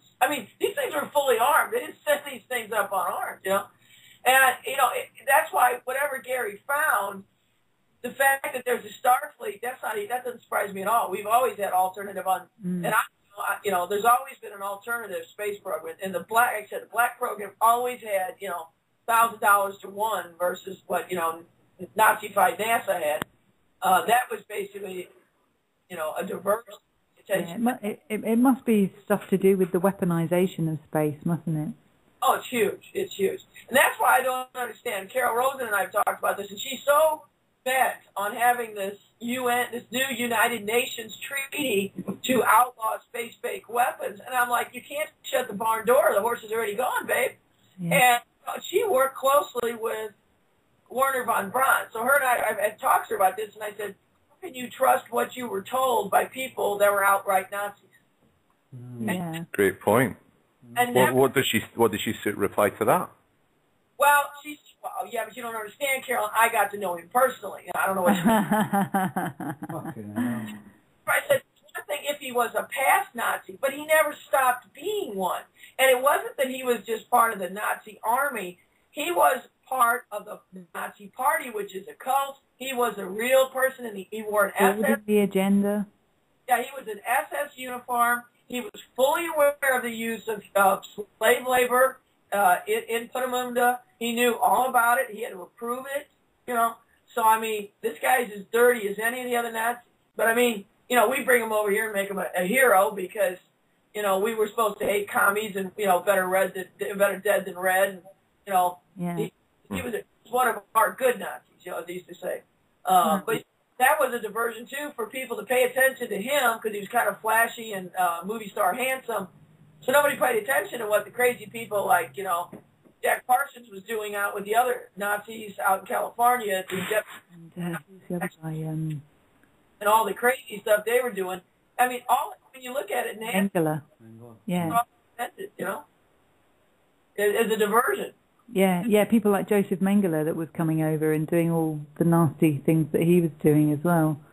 Well, yeah, and you know, did you tell them about the North Korean documentary? I mentioned it earlier. Yeah. Yeah, I don't know if you noticed, because one of my Korean friends had sent me something and sent me to this documentary that was supposedly, who knows, created by the secret people in North Korea. But I got to admit, it's really one of the best propaganda films I've ever seen. I mean, they skirt over, you know, they obviously, it is somewhat from their perspective. The only negative parts I'd mention is that, you know, they obviously make it look like the North Koreans defeated the UN, when really, you know, you got to add the fact that 1 million Chinese came across the border. You can't discount a million military. Go ahead. Yeah, I posted a link to that in the chat earlier. I also posted it to the Friendship Agenda, and I think it's also on my YouTube page. But yeah, I think I meant to mention that earlier. I don't think we actually got around to it yet. Yeah, well, you know, that whole thing, it's like, you know, it's an excellent propaganda. I mean, the movie itself explaining what's been happening since World War II. And amazingly, it discusses Project Paperclip and mentions Mengele and mentions Prescott Bush being involved with trying to overthrow and being a traitor, and mentions where to go in the U.S. archives to go find the data. So, I mean, it's amazing. And what's really interesting when they get to the North Korea, you know, they talk about the Korean War, and it's like, you know, that war absolutely no sense to anyone. I mean, when you look at it historically, there was actually no reason to launch a United Nations war in Korea. But when you get into the fact that the Japanese had detonated a nuclear weapon on the Korean Peninsula and killed a bunch of Russians, that they had actually used Korea Peninsula for a lot of experiments, then you go back and you're listening to the North Korean thing explain how, yes, the United Nations did drop, you know, infected mosquitoes and did all these things and basically used the peninsula while, you know, 6 million Koreans died in this so-called war. Well, you know, basically the United Nations was experimenting with bacterial and biological weapons, and, you know, they just had, and 75% of all urban areas of Korea were destroyed in that war. Yeah. More bombs in Korea than we did in all of World War II. And it was supposed to be a civil war. I mean, the whole thing's insane. And I'm sitting there going, wait, what would anybody be fighting about Korea? And then you find out that during the war, at the same time, since it was United Nations, which had the 5, you know, security councils, you know, China, Russia, and England, had a Russian general leading the North Korean military advance. At the same time, you had a Soviet general in charge of the UN troops. Wow, yeah. A lot of people don't know that. You know, the United Nations troops that were supposedly fighting in Korea included Soviet troops. But then there were Soviet troops on the other side and Chinese troops. So who the hell was fighting who? Yeah. I mean, the whole thing, you know, kill millions of people and create this horrible, like David Icke say, feeding the, you know, reptiles around. That, you know, they were just, you know, these vampires that want to get whatever the energy is from horror and terror and everything else. You're killing another 6 million people, plus you get to experiment with more toys. Yeah, exactly, yeah. You know, because remember, MacArthur had to be removed because the guy was, you know, insanely moving up tactical nuclear weapons and wanted to start, you know, shooting them off on the peninsula. If he'd had his way, that entire peninsula would have been, you know, a nuclear cinder. Yeah. Why would anybody fight over Korea? I mean, it's just a tiny little peninsula stuck out over the little bump sticking off of China. Yeah. What is it? Yeah, it's not worth nothing. Well, unless you've got something to hide, or you just want to use it for experimental, like you say, experimental purposes. And then they have it drag on like they're doing. It's just like in Vietnam, they kept dragging on the war after we promised Ho Chi Minh that he could have, you know, a free Vietnam, free of the miserable French who had basically been abusing them and using them for plantations. They thought they'd found oil, but their biggest thing was rubber. But, you know, we had that war go on and on and on, killing what? I think they said an estimated 8 million Vietnamese. There was 50,000 Americans, and I think another 30,000 allies got killed. But the biggest thing that came out of Indochina was the heroin. Exactly. Yeah. And it's like the longer the war went on, then you had cover for these, you know, Air America flights full of drugs back to the United States and back to Europe and UK and everywhere else. And like now, we're in Afghanistan longer than Vietnam, longer than Korea, longer than World War II. We dropped more bombs there again. We love to break records when it comes to tonnage of weapons. Yeah. Doing other than obviously building the gas and oil pipeline, and the mineral wealth is just staggering. We have built 400 military bases in the country of Afghanistan. 400. That's more than there are villages in the goddamn thing.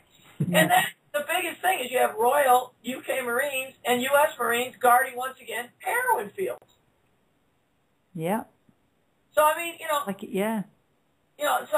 I know this kind of spun off of Jerry McKinnon, but it's like, you got to wonder, Jerry McKinnon's thing to me was just a distraction. So I know he believes what he found was real. And to him, it was news that there was even an alternative space program, because not everybody knew that. But I don't think they revealed anything more than that had already been known, and what added that he found out probably was a distraction, because I don't know if anybody's been able to go back and use the names he said that he saw and tie that to any real human beings. Yeah. But of course, that space program probably has alternate names anyway, or probably been, put in the witness protection program of some kind with different names and everything else. But I don't know, you just got to sit there and shake your head. That's why whenever we bring up David Icke, I just want to tell everybody, God, go watch everything he does, because it's like, it makes so much sense that so much of this is since, the turn of the 19th century, 1900, all we've had is one bloody war after another that has killed millions of people at a time. Yeah. Yeah. The American War killed millions. The Mexican Revolution in the 19-teens killed millions with thanks to American Marines. And the French Marines also came over there and were killing the Mexicans. People forget this. That's why so many Mexicans hate white people, the European. We got to go. No. Keep going. Yeah, no, that's good. Yeah. No, it's all quite contrived, isn't it, really? What can you make and truth from it, really?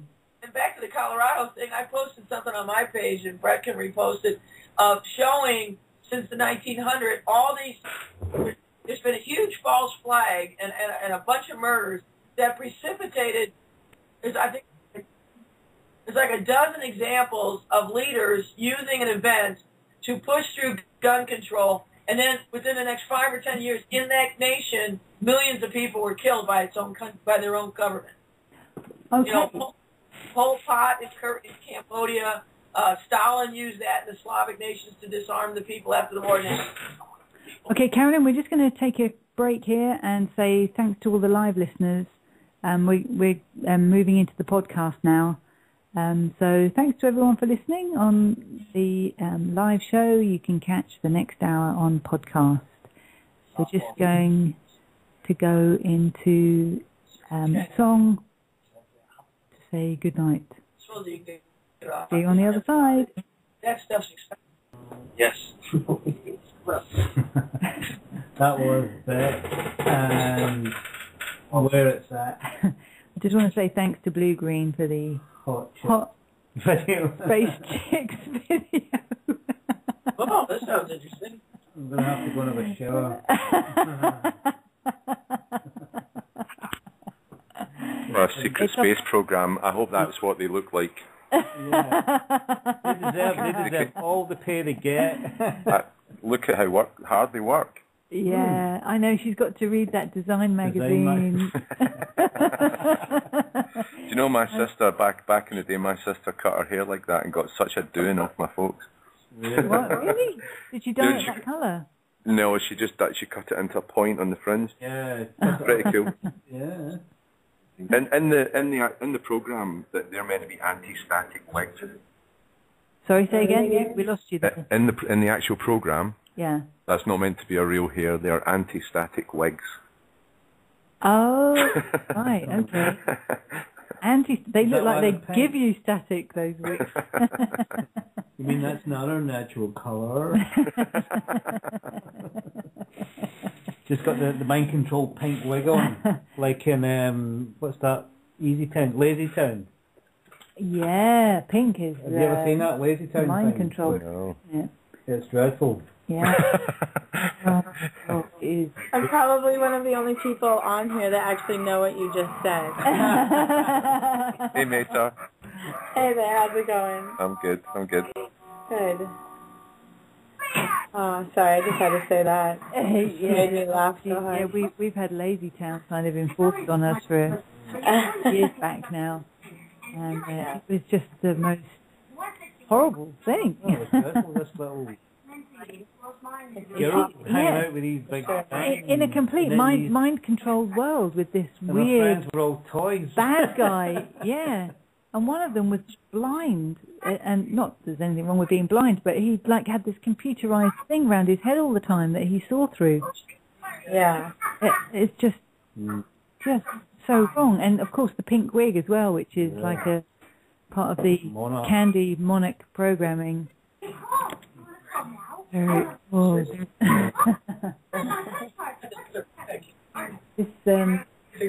Was Gay Ellis, was that the name of the program, or is that the girl that's playing the part of the space? No, she's the actress. The program is called UFO. It's UFO. What do you call it? The guy that did Jerry Anderson. Jerry Anderson, yeah. Okay. It's actually really good. Basically, for anyone in the States that hasn't seen, you can get it on YouTube, and it was set in the it was apparently in the 1980s. You know, in the 1980s, there's going to be a secret government organization that's going to be fighting the aliens, and they're going to exist in the basements of film units and stuff like that. It's pretty good. They're going to exist in IKEA stores. That's right. And wear dodgy string vests. Something you should do that during your Olympics. Isn't that why you guys got all that anti-aircraft stuff set up on all your subdivisions and on the flat roof so that you guys can shoot down the aliens when they come in during the Olympics?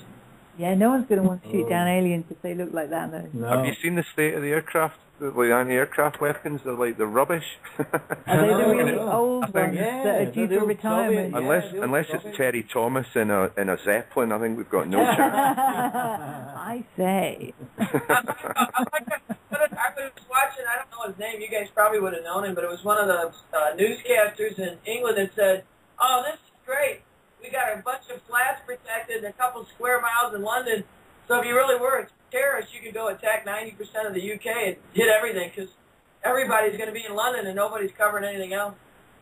So better watch out in Brighton. It's like, you know, they were saying, they go, well, Blue's going to be going through London. We're going to be performing like a magical rite of just being really happy and performing like just like a huge bubble of happiness all over Brighton for about a week. Yeah. Big show recording on the alternate Olympics or what? And we're going to be hiding in the sewers as well. The alternate.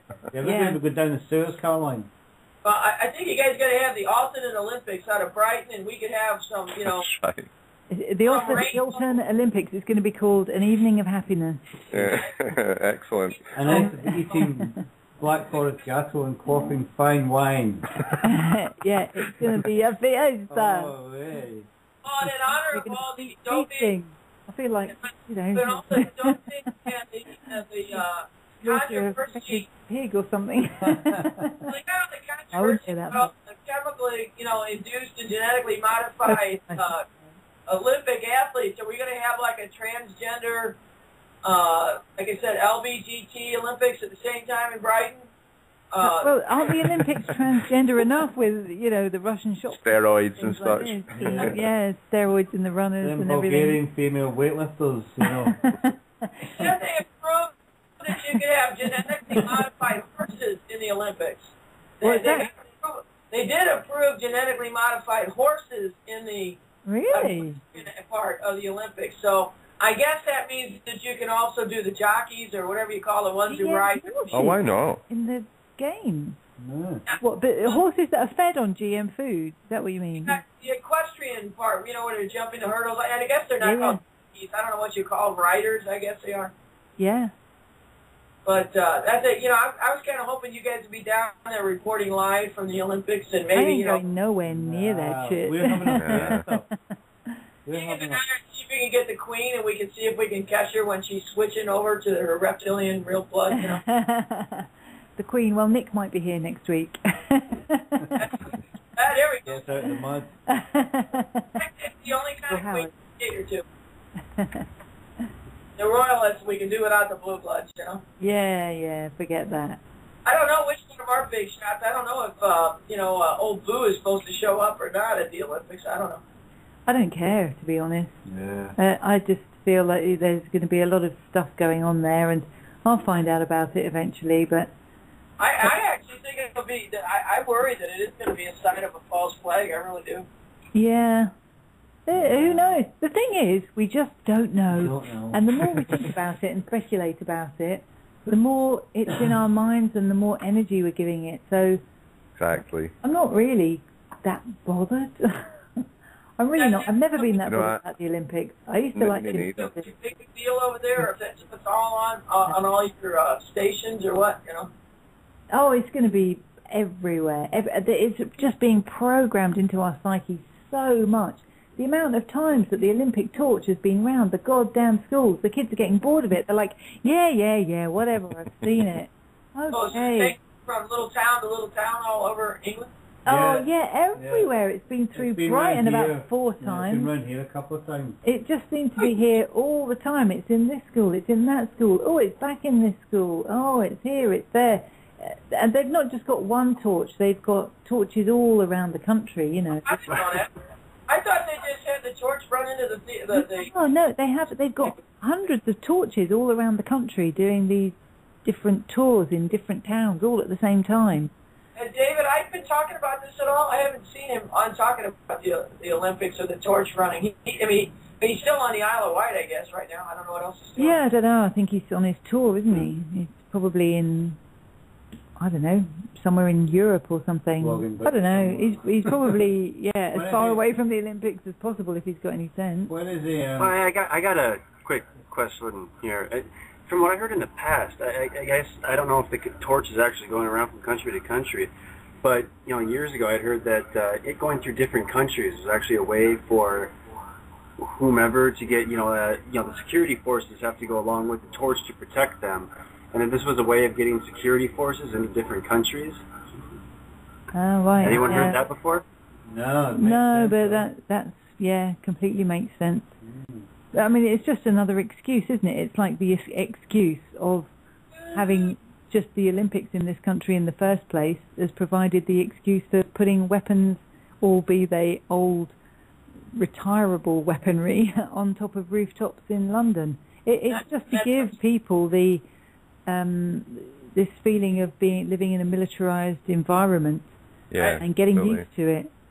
Acclimatization. Yeah, that's it. And it's like this thing in America now. It's just an excuse so that these shootings, it just provides the excuse that the Liberals need to say, oh well, we have to pass this law now.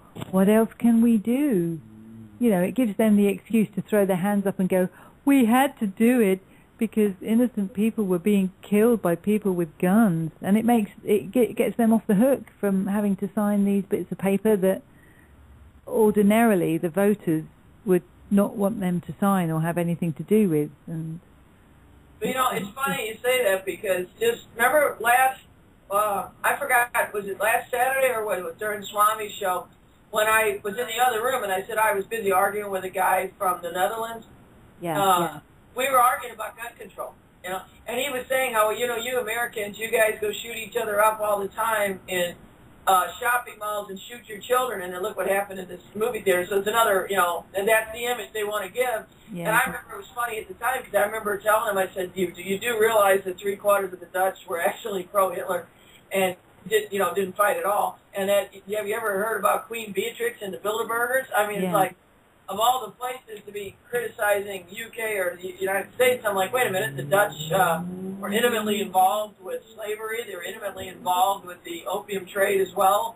And I'm like going, well, they're not known for, invading countries under their own flag, but I'm like, well, I don't know. I can't exactly see where they can stand out and be bragging about, you got Queen Beatrix and the Bilderbergers and, intimately involved with all these blue blood oil and royal banksters. I'm like, you know, they might be disarmed, but I mean, I'd still rather be like Switzerland, where at least everybody had training enough to know how to use it, and nobody wants to invade. You know, the Japanese generals who said they didn't want to invade the United States directly because they said, you know, every hillbilly and everybody else is, you know, knows how to shoot, you know, dead eyes and all that other stuff. And it's like, you know, I personally am a pacifist. I wouldn't want to have a handgun near me, and I wouldn't let my nephews play the horrible, violent video games I think are sick. And I wouldn't let them have toy guns in the house. But I mean, I think adults, you know, maybe we get to teenagers, everybody should have some training so you know how to. Theoretically, it really does keep tyrants away if they realize the peasants can shoot back, you know. Yeah. I don't know, but are your bobbies and your police armed again now? Are they walking around? They're undercover armed. Yeah, they're generally not armed. Most are generally not armed. But there are, like at airports and places like this, you see them carrying weaponry. But every car's got weapons in it now. And well, I used to like the fact that yours didn't, because I mean, here in the United States, you have actually a better chance of being shot by a policeman than a crook. Yeah. And here, actually. Same here, yeah. Yeah, I mean, yeah. You know, and they always make it sound like, you know, policemen have this dangerous job, but actually very few policemen ever get hurt here. And they generally shoot first and ask questions later. You know, and if they always carry the extra gun so that if they shoot and kill you, they can always throw one down next to you and say, well, they had a gun. Yeah. So I don't know if it was an article, but I certainly heard something recently about how a lot of policemen in this country are becoming quite, especially older policemen in the country, are becoming very restless about what's happening with the police force in our country, i.e. the fact that it's becoming more militarized, it's becoming more of a military outfit than just the peacekeeping unit that it used to be. And a lot of the older policemen and women who joined with the intentions of keeping the peace and with that kind of mindset that, you know, we're here to just sort out problems and just look after one another, and you know, not everything needs a heavy hand, but obviously some people do need a heavy hand, and they were willing to put themselves in that position, which is, you know, honourable if you're willing to put yourself in that position that could be a dangerous position, but at the same time be able to let go situations that are not, you know, just there you go, you know, sober up later kind of situations or something. You know what I mean, something simple. And so a lot of the older policemen are beginning to question this, and they're also beginning to question the motives behind the what's happening at the moment, whereby a lot of older policemen are being offered early retirement. So they're trying to get this old mindset out of the police force. And the people that they're actually employing are the thugs, the guys that they just want to train up to be the bully boys on the streets. You know, they just want to have a bit of power behind them. They don't have any compassion for the job or any motives other than a sad ego, which needs to be boosted, and it gets boosted through, you know, bullying people. Well, that's true. Yeah, so a lot of police in this country are beginning to question what's happening to the police force now, because we're in a very dangerous position. You know, that's true here, where you're getting sheriffs that used to have a lot of power get upset here. And the sheriffs in America are getting a little bit kind of, what's going on, aren't they? Right, and it's the urban ones, you're right, that they're pushing out the older guys. And notice in New York on 9/11, there was a bizarre predominance of mostly older firemen and policemen that supposedly died that day. It was like they really did want to change the guard in New York, too. You know, it just was bizarre, because you really shouldn't have had so many high-ranking guys going up to supposedly rescue people. That should have been your youngest guys running up and down the steps. So it was bizarre that they had so many of the older ones that got whacked on 9/11. But yeah, in the United States, it started out where they were dumbing down the entrance exams, and I've got a couple people on my page that have told me they even applied for TSA jobs during the summer, and they were professors or school teachers and wanted the extra money, and they were told that they were too educated to be on the TSA, where they're going to grope you in the airport, and basically get a quick feel off you. Yeah. They wanted dummies Or who your would, kids. and they started in especially when it started in the 70s and 80s and 90s. And under Clinton, it was that we're going to expand the police force, and they tried to use the excuse that, well, we have to diversify more, and since the urban black schools were so deficient, we are going to lower the entrance score requirements. And basically it was insulting, saying that blacks are too stupid to make the old cut. So now we're going to lower the scales of what we bring in as police officers. But all they did was bring in more morons of all shades and colors, and it was the people that, like you said, Fychek, exactly. It was like the people that are going to be, yes, I'm boss, I'll do exactly what you tell me, and the rednecks that, they just love to go beat up people, or, they want the excuse to play with the new taser toy, and the educated ones and the police officer might actually understand some genuine social concepts of, people in distress if they've lost their job or alcoholism or drug problems and stuff. Hell no, they don't want anybody with an education or a college degree as a police officer. They want somebody that, got done playing a violent video game or watching NASCAR or, Kim Kardashian or something, Yeah, someone with, a chip on their shoulder or an ego problem, and someone who wants to kind of just bully other people for no reason, just to make themselves feel big because they, for whatever reasons, don't have that kind of ability to have self-worth in themselves, and so, they're looking out for these kind of people. I wonder if you guys have the same problem we've got that, honestly, our police forces in the urban areas specifically, but even in the rural areas, they're having more and more problem where the police themselves are the drug problem, because all these cops are like our military now. Our military openly gives so many of these guys amphetamines and stuff when they're in the war zone, which is why you get so many friendly fire and accidental murders and intentional murders. But our police guys, too, we got so many guys that are those so-called skinheads, they're like neo-Nazis, and, they hate gays. The cops will go bash gay guys. They'll go bash different people. And it's like they got no neck because they've been taking so much steroids. They don't even look like human beings anymore. And, those guys on steroids, and then you add the fact that they're taking so much amphetamines to keep up all the time, and, their excuse is that they've got to be as pumped up as the other people on the street. Like I said, you got a better chance of getting shot by a cop, but you also got a better chance of being, knocked out by a cop, because we've got so many police that have drug problems. And then they get shield laws so that, if they violate a law like that, you and I would go to jail if we showed up stoned or on steroids at work.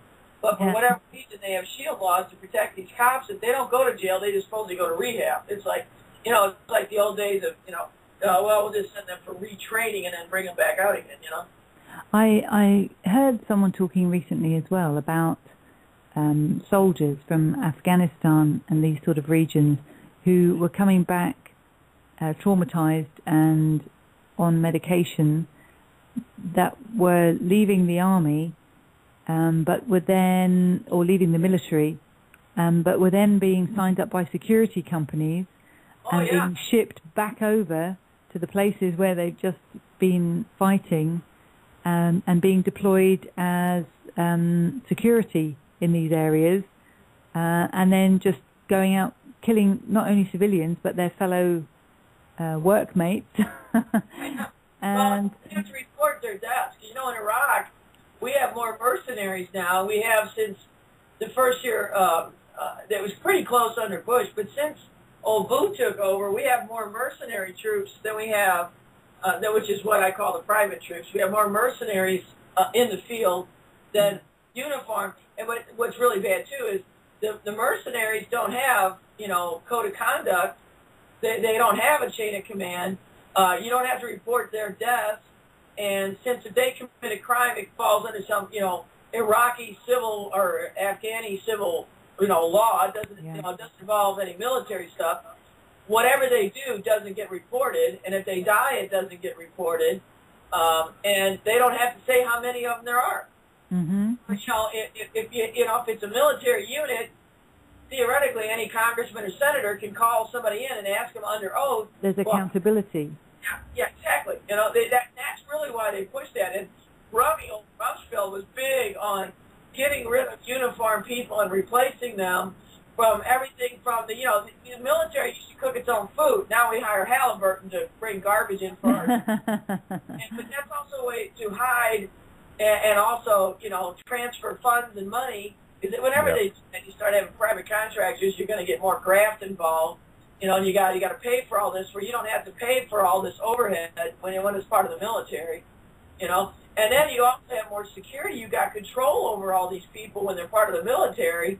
But now all of a sudden, when they're private contractors, like you said, they're hiring the worst of the worst guys who get out to be the real mean tough guy running around with fully armed, ready to shoot everybody. And then they hire at slave labor.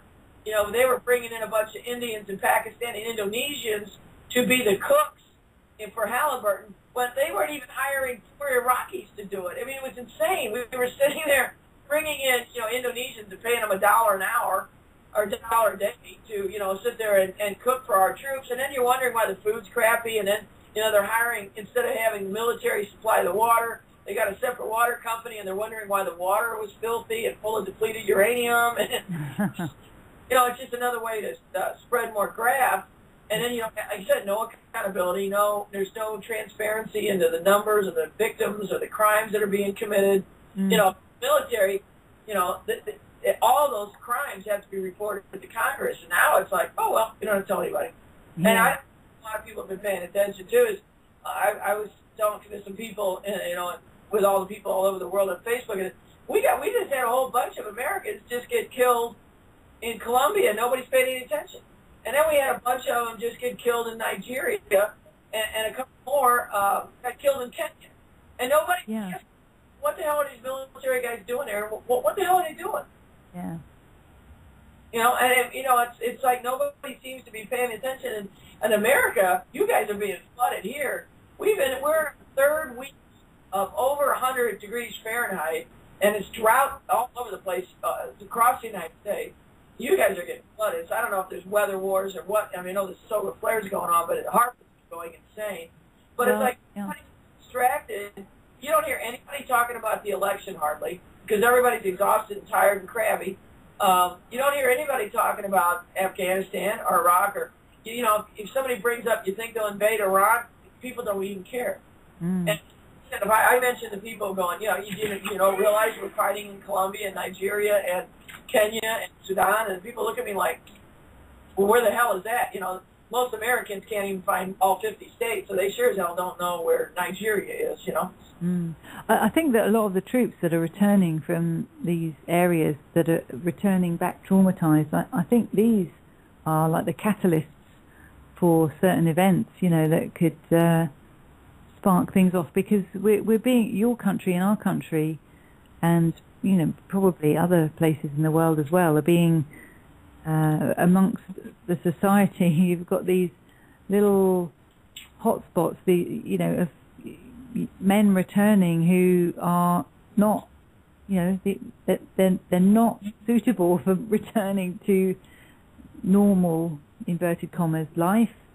The traumas that they've suffered are such that it's not going to do just to give them a few pills and say, go and watch telly for a few days.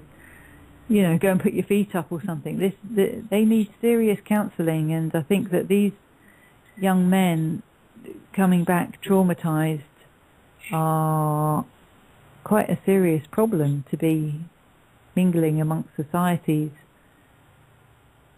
Right. Well, one thing I was going to mention, we don't have any of our buddies from New Zealand or Australia on now, but there was a big thing, and I don't know if it's been in your paper, but the UK and the US just signed another treaty with Australia, and we're all about to start dumping more nuclear waste in Australia. Oh. So, first of all, how could that possibly be a safe thing to put these on these big ships? They're probably going to dump half of it in the ocean anyway on the way there. that's what they used to do. The French used to do that notoriously off of the Sudan and Somalia. That's why you had so many of the pirates, because the garbage, the plane garbage from Italy and France, a little bit from Spain, but mostly Italy and France, they were dumping their human waste to just normal garbage, plus nuclear waste from the French. They got a million reactors in France. All the nuclear waste off of Somalia and Sudan, which was killing the fisheries, which turned a lot of these fishermen into pirates, which made another excuse to have more boats out there and military guys that shoot people. But don't ask me how it can make any sense at all to take nuclear waste from the UK and the US and put them on boats and ship it to Australia. I don't think the Australians are, it was so quietly done that most Australians were even unaware of it. And it's like, where in Australia is there no place? I mean, there's things living there. I mean, there are, I know it doesn't have a lot of human population compared to other places, but I'm like, should we really be destroying this continent of Australia with all this nuclear waste? I mean, this is just insane. Yeah. I don't know if that hits your newspaper, but apparently they're going to ship a bunch of stuff from yours and from us down to Australia. And I'm thinking, boy, the Australians ought to be pissed off if I was one. Yeah, Everybody should keep their own garbage, but if that was the case, there wouldn't be any place left in France to move around, because they generate a lot of nuclear waste. They're big on the nuclear thing over in France, aren't they? Yeah. Not that the people necessarily are big on it, but I think they have 30. I think they have 30 official reactors on their grid. That doesn't even count their military reactors. Yeah, they were having a problem with one of them last year as well. There's been some kind of, I don't know, not a meltdown, but there was certainly some kind of problem going on with it that was like, oh, hold on a minute. Well, when I was working, and when I was talking to Mitchell, because he won't work on that stuff anymore, when he and I talked about the nuclear reactors, like right when Fukushima was happening, there really isn't a single nuclear reactor that doesn't leak. Yeah. I mean, there is no such thing as a 100% safe nuclear reactor.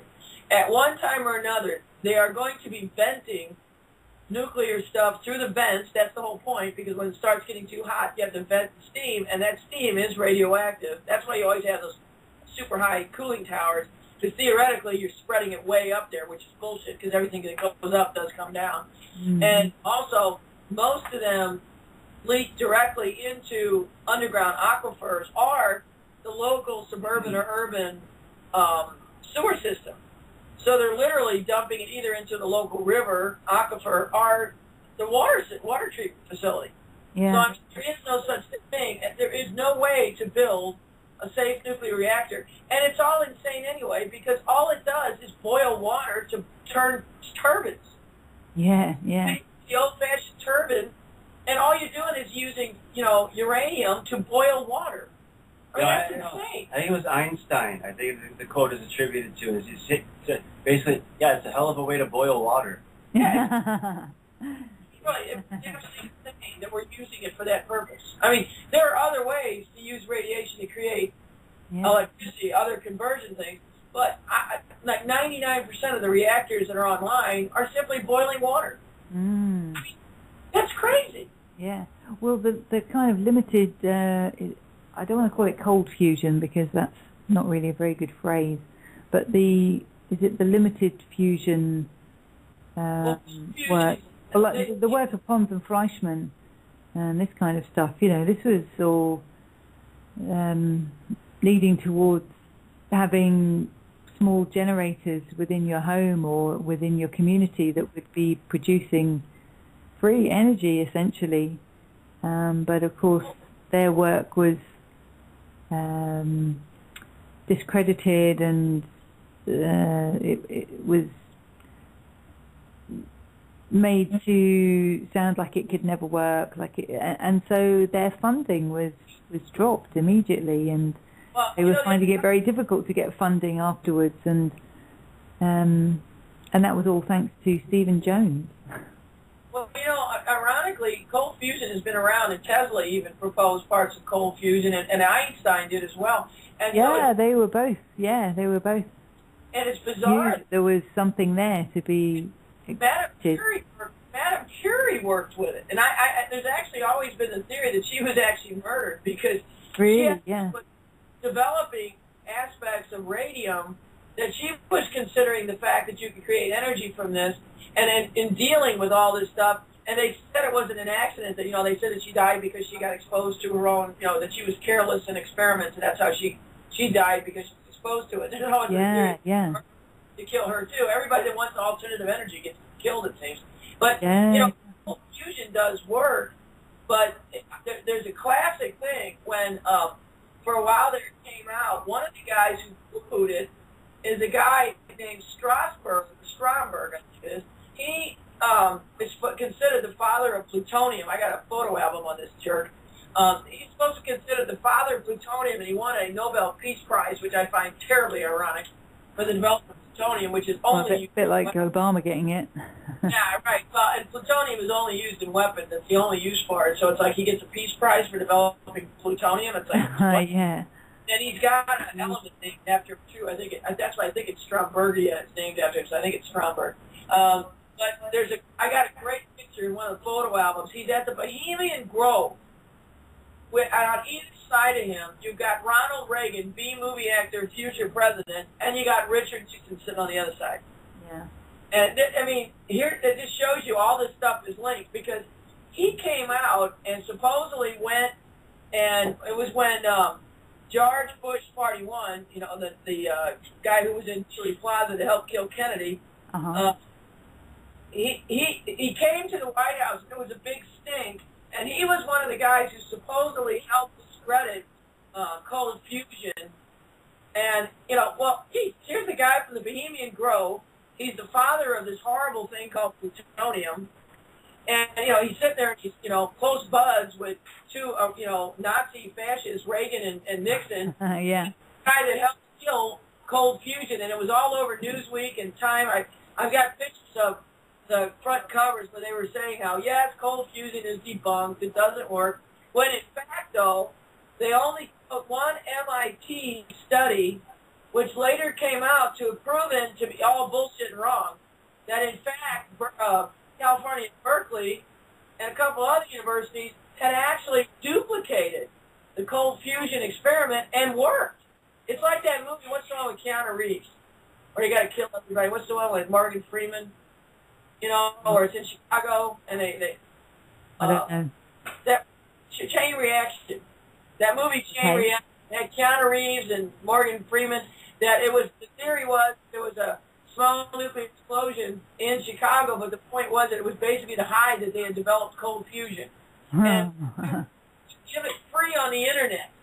So they had to kill everybody. So the rest of the movie was basically them chasing Keanu Reeves and some good-looking babe and whatever. But, you know, and it's like, it's so weird because it was partly at the University of Chicago where they had done all this cold fusion stuff. But then you find out that, okay, the lab was being funded by the CIA. So it's like, geez, you can't get away from these people. You know? Yeah, they got their hand in it every time. You know, skirt, where are you guys? You can't get away from these guys. Yeah.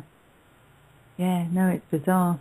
Well, like if they come so critically close, they all wind up dying. You know? Yeah. Are they committed? Lavelle, I can't remember his name now. Immediately commit suicide. You know what I mean? Yeah, there was this guy was found dead in a long stay car park in his car after he'd done an interview on Coast to Coast. Well, you guys have been knocking off a bunch of people too. You had Kelly, and who was the other guy? I got another photo out. There's another guy that you guys have that came out, another MP that came out, and he wound up, they said he killed himself. Yeah, Love something or other his name was. The Kelly, the weapons... right, okay, I know what you're on about there. Sorry, I was trying to get the name of the other guy. Yeah, what was his name? Kelly. MP, David Kelly. Yeah, but there was an MP as well that they killed. I mean, Kelly was the... Yeah, there was, he was, who was Robin Cook. Yeah, that's it. Yeah, he was against going into Afghanistan and all that kind of thing, and next thing you know, he went for a walk and had a heart attack or fell or something. That's it. Yeah, I got a photo album on him. Well, we did the same. Look at they killed Wellstone, for Christ's sake. The guy's flying a plane with 3 airplane instructors, and the plane goes down. I mean, give me a break, you know. Yeah. And, you know, you get Wellstone. You know, John F. Kennedy is going to come out and you know, he's going to run for the Senate seat that they handed to Hillary, and his plane goes down. You know, and they just don't seem to care who they kill at this point anymore. And what's really creepy is they're getting away with all of these. Yeah. You know, we can get more people to ask questions and say, wait a minute, you know. But I guess we have to get everybody off of the fluoride, the Prozac, and the Xanax, and quit watching NASCAR. I mean, how watch cars going? It's very hard, though. It is. It's hard because, I mean, I often find myself just, Watching feeling... 6 hours? No, I don't ever do that. I don't watch a lot of TV, actually, but I do often feel, you know, like as if there's a weight or a kind of, you know, like a fuzziness that you just want to clear about yourself sometimes. Oh, yeah. And be able to I hate to pick think up Americans, more but clearly. you guys don't have as much idiots sitting there watching, like, and I really hate to pick on NASCAR watches. I know there's some people that get off on the cars and they, you know, the personalities. I guess they get off on the engines and bullshit. But I've often been stunned at how many millions of Americans. It's just like watching golf too, which is absolutely you have to be insane. Why would you want to watch golf? Are you on about like a motor racing thing? Yeah, where you got NASCAR's the one where they just go round and round and round and round for hours, and it literally is hours. Oh my god! She started showing it in the UK. It's the same thing, same circle, and everybody they wait for a crash. And it's like, and they sit there for hours watching it. And you're like, talk about mesmerizing yourself. I mean, for God's sakes, go out and get laid. Do something, you know? Yeah, go out and jog. Why would you want to watch someone else drive in a circle? Yeah, that is just... Well, it's like most sports. I think, you know, I'm not a really very sporty person anyway. But for fuck's sake, it's fine if you're playing it. But sitting at home watching it, yeah. and the sport seems to be how much you can discern about the statistics involved. So you get two fat guys going, you're wrong, Archie, you're wrong there. You know what I mean? It's just like, I mean, that seems to be the sport, like how much bullshit you can talk about the sport you're watching. Yeah, I mean, in a way, it's a little bit of an analogy of truthers in a way, isn't it? Come on, let's be honest, because it's like the sport the Truth Olympics. Yeah. How much do you know? Yeah, you know, we've got all these theories. There is a bit of that, might happen, and this could do, and this is going to go on, and that. And we all kind of go, oh, well, you know, I think that he's going to play a long ball this week, and there could be a bomb at the Olympics, and blah. Yeah, man. I think you're right. I think there's a bit of that going on. Yeah, and, you know, there's very much just all this talk, and it's just more mindless, banal talk. Well, that's what helps with the distraction. That's why I know I got hustled. That's it, I'm hanging up. No, it's vital, Five Chick. You don't understand. Did Brett, did you tell him about the fun we had with the Nazi dog catchers?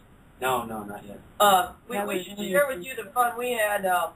And another aspect of American Nazism growing, somebody decided to so-called snitch on us for having too many cats where we're at. And 300 is a bit too many, isn't it? They came with everything, but, you know, I thought they were going to bring in an AK-47.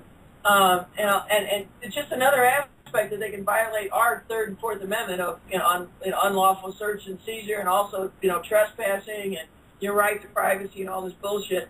Anybody can make an anonymous complaint, and that gives them an excuse to come on your property, and now they want you have to buy a license to own a pet, and each pet has to be individually licensed. We've got pet spiders in our house. Well, what do we do about those? I like spiders, though. They eat the other bugs.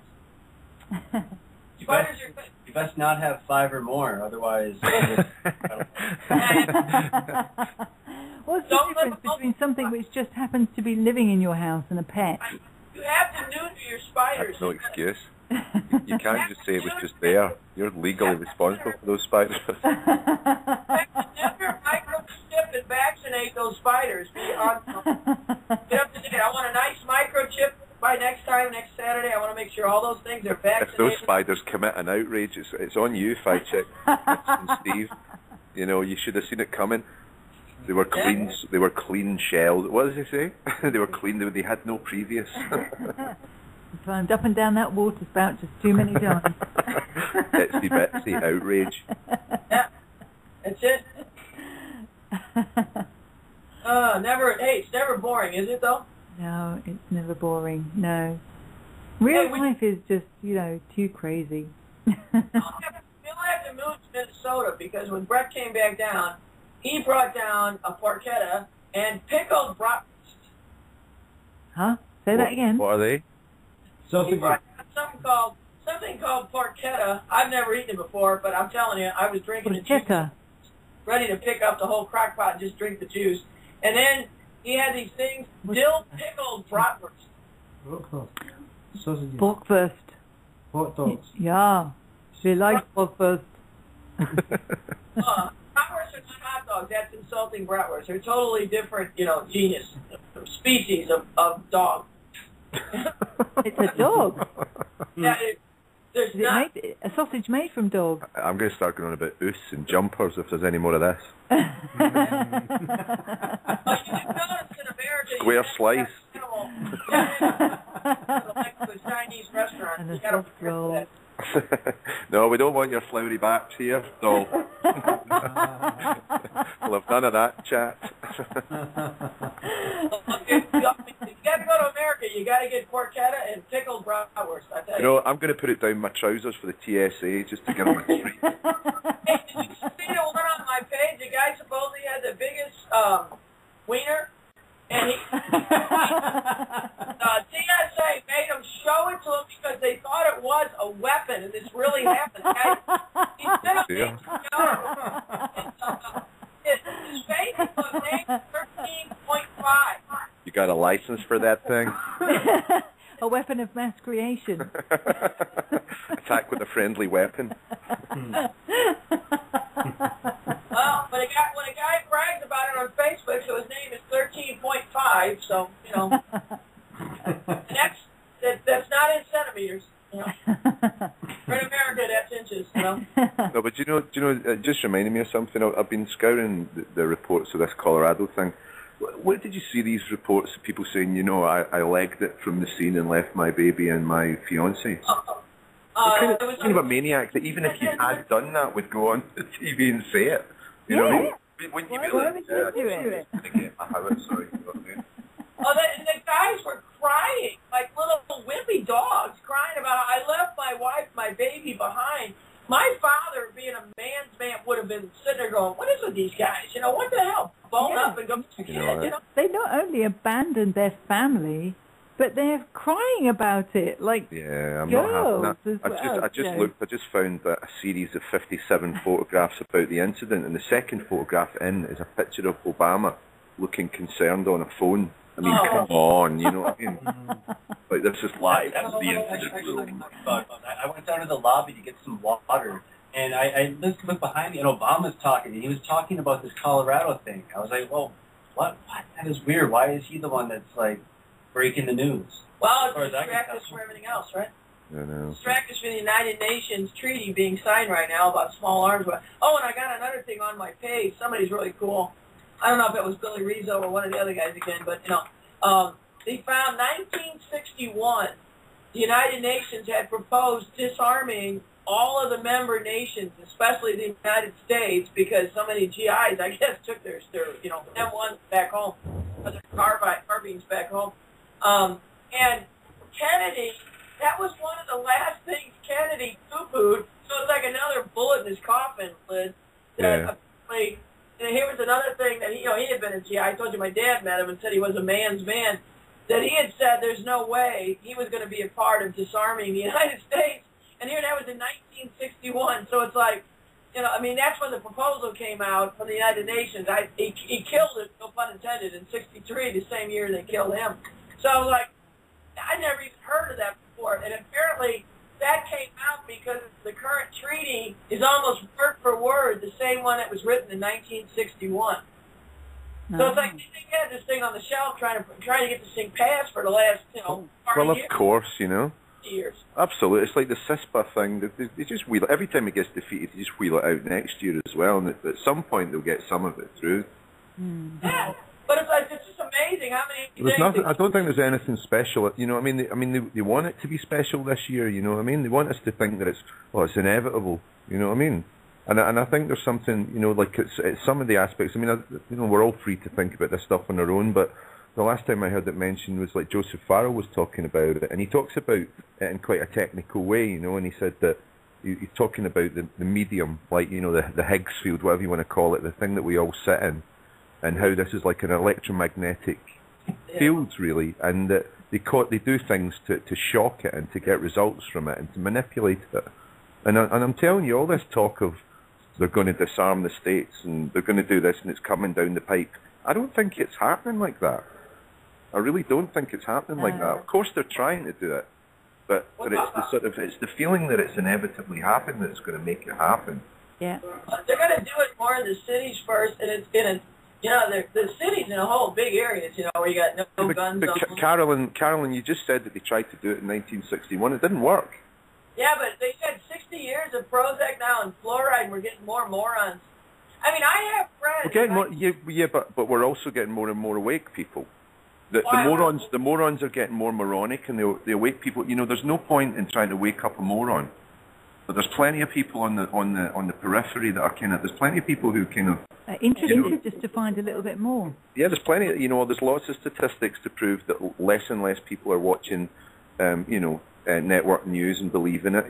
And the more of these, the more exposés of the kind of corruption that's going on. There's all this stuff coming out about Monsanto, like eyewitness reports about people who physically were involved in bribing the doctors. That's going to wake a lot of people up. People who are almost there anyway. People who, I don't think anyone who's a gun owner in the States doesn't really need to be told any of this. So we're not really talking about, I don't know. We're not talking about solidly asleep people. I would agree with you that there's not much to be done there.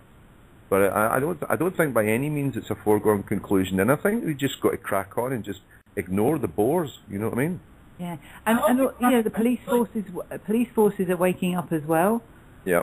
When you've got people beginning to question what's happening in their own industry. Yeah. I hope you're right. I always try to be I try to think positive, which is why we all talk about it. Which we want it to be positive. We want to wake up. One sheep a day. We're doing a good deal. I mean, it is true. It is true. Well, I say true. There is, evidence that there are a lot of this crazy stuff going on, but there are a lot of people becoming aware of crazy stuff. And like Freeman says, it's so bizarre. It's entertaining in a way how bizarre it is, but it's also if you just got to kind of it's theatre. Right. Yeah, theatre. It's theatre, and it is. Yeah. It's to distract you from getting on with it. Yeah, getting on with your life and actually facing up to realities. Yeah. Absolutely, and those realities might be like just dealing with something on a local level. Well, I hope you're right. But I mean, I gotta admit, I get startled sometimes, and I'll sit there and I'll go through, and I've actually had people later on tell me, wow, you actually did convince me. So I mean, I try to take the time to wake up a couple of sheeples, because I've been stunned where I've got people aware on certain levels. They'll understand that 9/11 is bullshit. And I understand Iraq and Iran, we don't need to be fighting these people and killing innocent people. And then all of a sudden, like with this gun thing, I'll have some people on my page that are very pro-animals, because I always write about animals and shit.